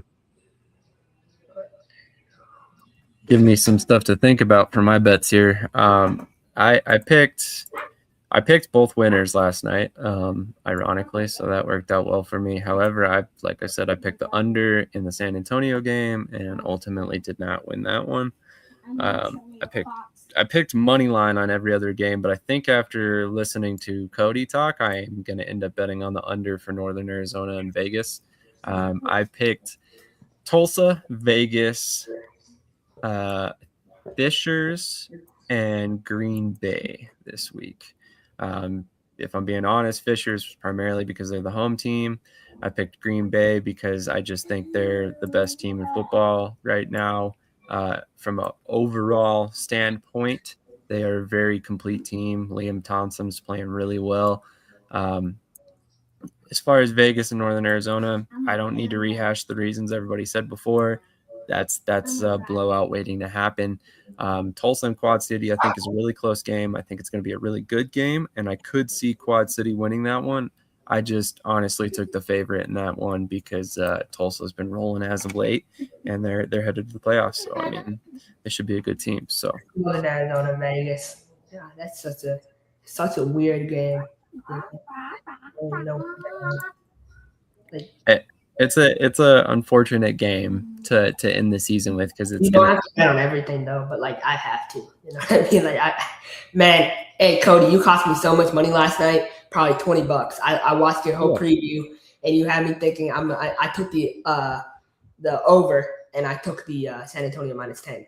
So I didn't bet San Antonio -10, man. I told you in my preview I could see Iowa covering, and when I gave my score prediction, Iowa was covering in that. I will guarantee that. Oh no, you know what I did? I took one of yours and one of Trey's off the wall. There you go. Because like I said, I bet the over. I bet the over, and yeah, that sucked because I was getting score updates when I was at the Cardinals game, and I was like, okay, we're right on pace. We've only got like 27 points to go, and we're still in the first half. We got 20 points to go. We just started the third quarter, and then nothing for the rest of the game. And I was so bummed on the freaking metro train all the way back to the hotel room. I was just like, this is bumming me out, man. So yeah, I'll eat crow on that one. That sucks. I thought both teams would start slinging the ball around a little bit because, like I said in a different group chat, I got something where like, oh, they're just heaving it deep and hoping that they can throw a touchdown. I'm like, well, we're wasting enough time that's going to be the only play calls that they have. So yeah, Coach D, unless you're an Ottawa Red Blacks fan, the over wouldn't apply to you. Also, we won't talk about my Red Blacks here. Okay, that's blasphemy. I'm changing my another pick. Trash. I'm changing my pick as a day one Orlando Pirates fan. I'm going to take Orlando money line.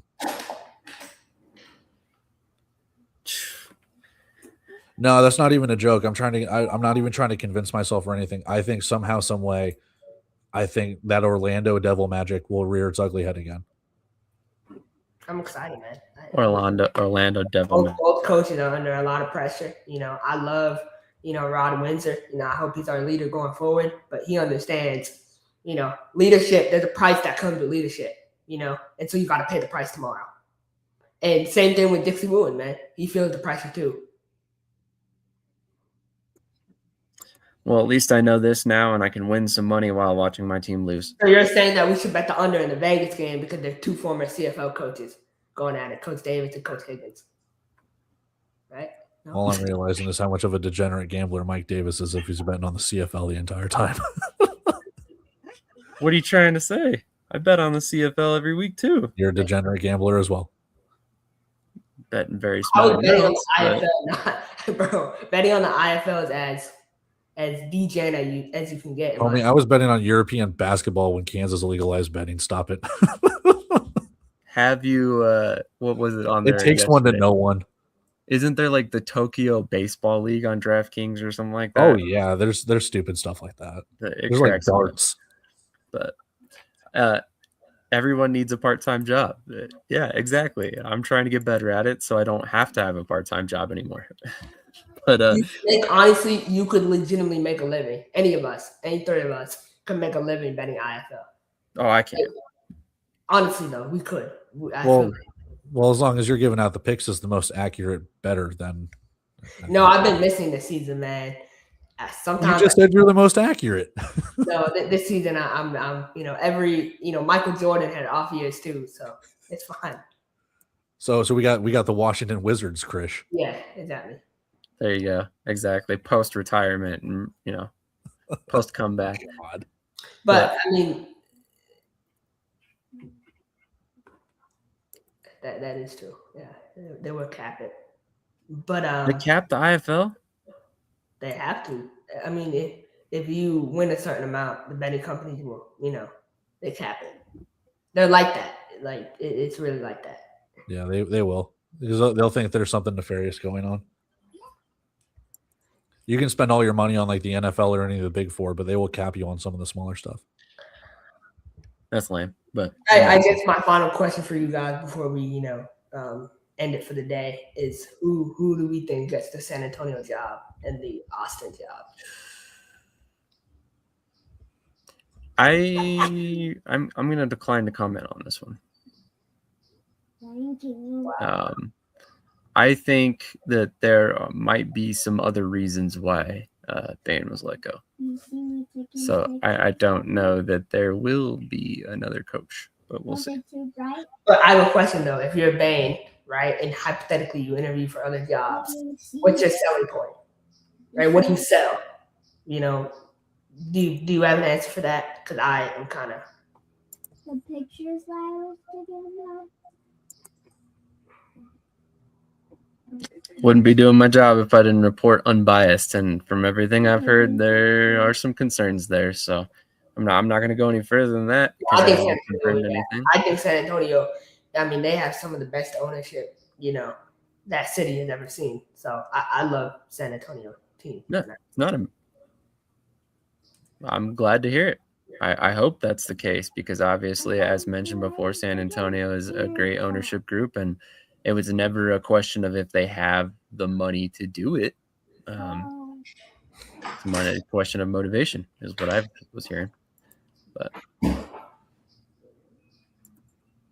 when did I report they were going to the AAL? Please clip that and send it to me because I never said that, my friend. I said some surprising teams could end up in the AAL, and I did mention San Antonio specifically, but I also mentioned a ton of teams during that segment, if I remember correctly. But we'll see. We'll see what happens. Like I said, if I'm wrong, I'm wrong. You of all people know, I will admit it if I'm wrong. I'm happy to. We'll see. Like I said, I haven't confirmed it, so that's why I declined to comment. But Cody, do you have any thoughts on the coaching opening? So I remember when they hired Tom and Nos, they said that someone that coaches the Gunslingers has to have like a very high Christian value, and they like honor that very highly. So if they hire someone, they have to be a man of God. And I don't really know enough about any of the coaches or any of the short lists or anything like that could kind of pertain to it, because I know that they take that stuff very seriously down there. So, God, I don't know. Because like I said, I've talked about it in the group chat. I'll talk about it here. Like the fact that they let Manos go, the fact that they didn't retain Fuller, and the fact that they're letting Jonathan Bain go all within just a couple of seasons, it doesn't bode well for San Antonio. And that's not to be like, oh, they're folding or they're doing like that's starting to look like, well, is ownership going to take control? Are we looking at what are we looking at when it comes to players, resources? Because again, I remember at one point San Antonio said that they're going to build their own not indoor facility, but indoor like training facility or something. They do. They have one. They do? Oh, yeah. They already did. Okay. Oh my God, it's amazing.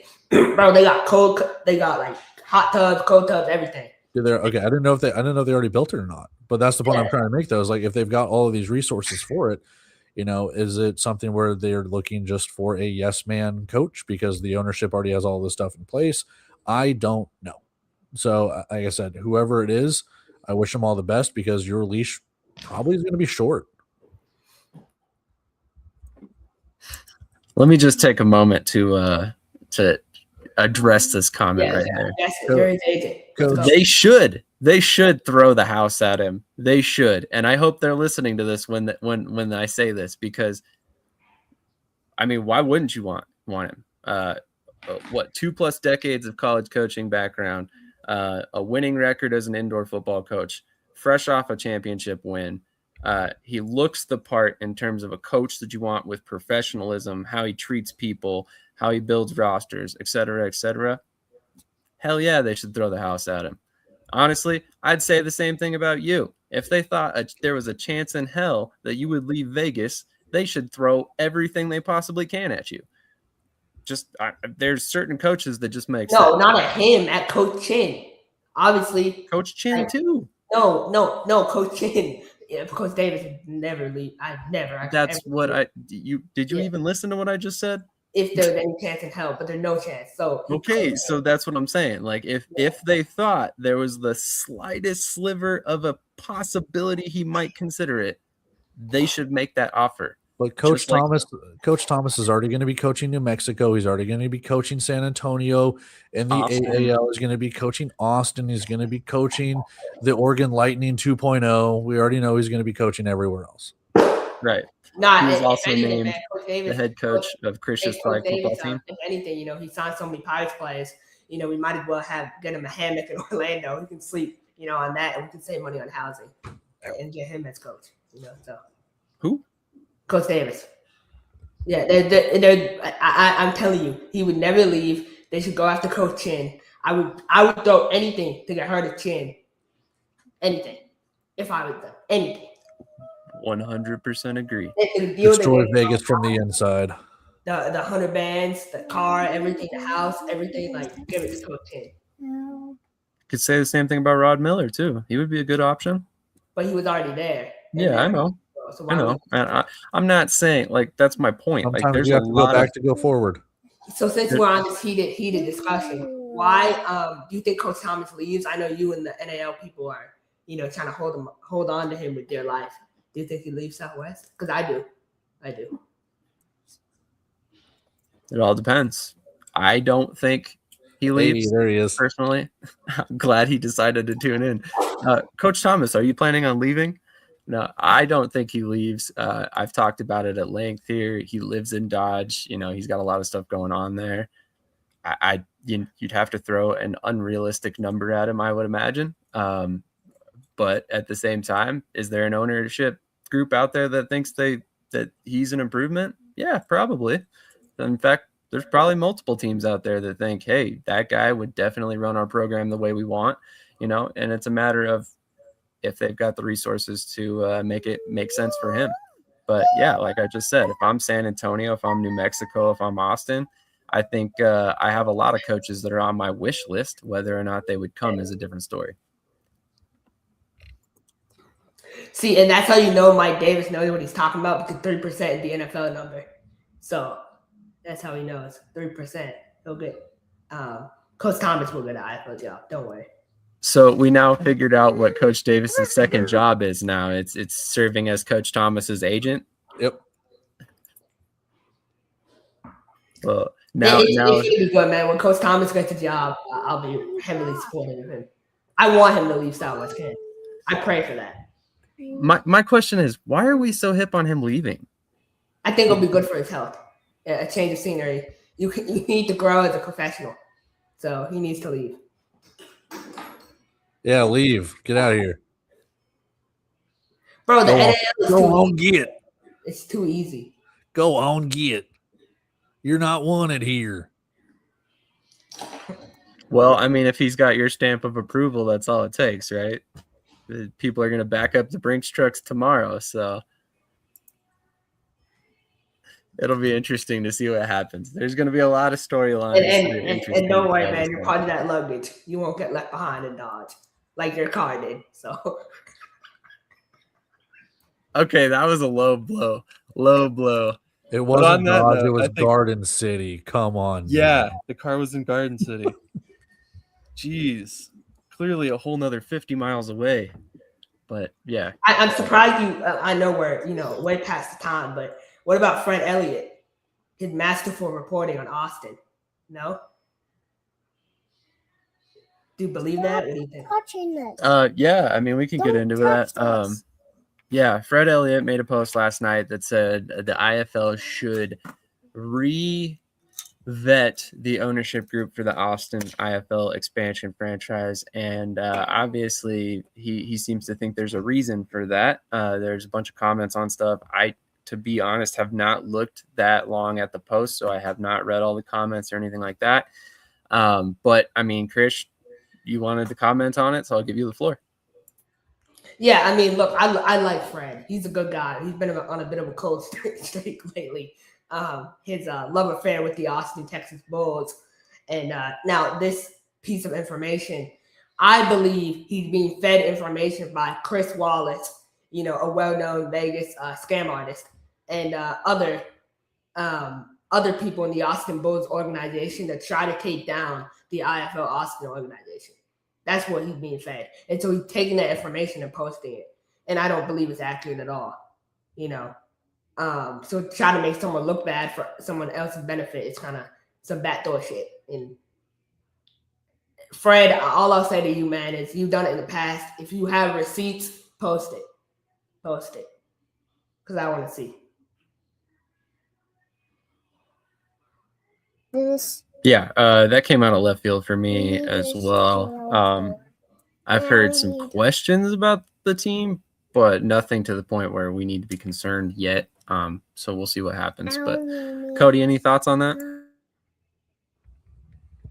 Yeah, I mean, I don't have thoughts one way or the other. Like I said, you will find out when it succeeds or fails. Now, are there questions, and like what Sam just said, are there questions and concerns? Sure. There's a lot of radio silence behind it compared to what Athens is doing, and name the team, do this, do that, and okay, cool. And Athens looks like it's, that next coming of a Tulsa or a Vegas, or like, hey, you guys give your input. We want to see what the fans want. Meanwhile, Austin's like, here's our team name. This is us. Here's our AI generated website. This. You get no say. So for me, yeah, there's some red flags and some raising of the eyebrows going, what's going on here? But if that's what the ownership group wants to do, they are well within their rights to do it. And again, we'll see if it succeeds. We'll see if it fails. There are some questions, but at the same time, if they're vetted by the Indoor Football League, that gives me a little bit of credence towards it. We'll see how it goes. I'll put my nuts on the table when I say this. The IFL wouldn't let any owner in. They've done that with Louisville. After Louisville, everything's been clean. We can criticize the league for every little thing, but that's because they're so good at the major things, So I just feel like this Austin team will be fine. The Austin Bulls will not be fine because they don't have an arena to play in. So, they're talking about the Moody Center, Moody Center and $93,000 a night. That no AF1 team is paying $93,000 a night to pay. That's like the LA Kicks arena is, the State Farm place that they played in back in the day. So 93,000 a night. Is that a real number? Did you just pull that out of the clouds? Last night, 93. Well, that's the one that's on the campus of Texas, right? Yeah, that's where they did the. That's where the Austin Wranglers used to play at the Frank Irwin Center. That's freaking wild. We're talking about like $900,000 a year just for home games. Like, yeah, no way. Respectfully, like Chris Wallace can't even get 7 NFL uniforms right. How is he going to pay that much? Yeah. All right. Anyway, that doesn't sound right. That sounds more than the Kia Center. I thought that was your boy. Never mind. I'll say that number definitely doesn't sound right, considering that it's a college campus arena compared to the Kia Center and other indoor, like NBA, NHL, all of those things. Like, I think if I remember correctly, Tulsa was spending $60,000 per game. Now, don't quote me on that, because when I went to Tulsa now a couple months back, that's what they kind of told me, is they're spending $60,000 a night. So, yeah, I mean, I don't know if they're spending. It could be 9,300, but I don't know. It's weird. We'll see. Whatever it is, we hope every team is successful, like we said earlier. But we got to be realistic, and we. Well, don't backpedal. I'll call you out a little bit if you're going to sit there and be like, well, whatever it is. Like, you're the one making the claim for 93,000, man. So, it's 93,000. Okay, then okay. Like I said, I'm not gonna like bookmark it or be like I told you so, but like you can't just sit there and be like, well, whatever it is. Come on, man. I'll have my receipts ready for post show, so don't worry. All right, yeah, get those receipts ready. Have them ready for next week. We'll see you guys right back here Saturday, 8 a.m. Eastern time, 6 a.m. Mountain time, 7 a.m. Cody's time. So we got all the time zones covered except for Pacific time, because if you're waking up at 5 a.m. to watch indoor football stuff, you might be a little bit more nuts than me. So good for you if you are. I'm just saying. But on that note, we'll catch you guys next week.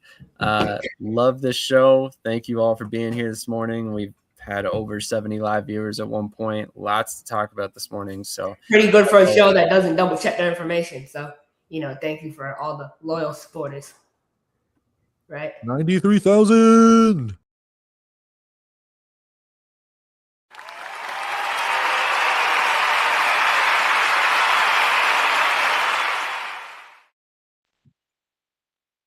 Hi, everyone. This is TJ from Shady Sports Network. I am excited and proud to be the first one to announce that we as a network are introducing a digital magazine, official one called Shady Sports Magazine. As many of you know, the bread and butter of our network is covering arena and indoor football, and that's exactly what this magazine is going to be about. It is going to be the first ever arena and indoor football central magazine, all the leagues included. You're going to also have a bunch of articles in there about past teams, going down memory lane, It's just going to be a one-stop shop for the already diehard fan. It's going to be an easy spot to get all of your info, no matter which league or however many of the leagues you may watch. And for the new fan or the casual fan, it may help you turn into a diehard fan now, because you're going to be able to get all the info super quick and easy, sent directly into your email. We will announce in the upcoming weeks when the inaugural issue is going to be released. And believe me, we will definitely keep you updated on our shows and network as a whole on how to sign up for that list to get it.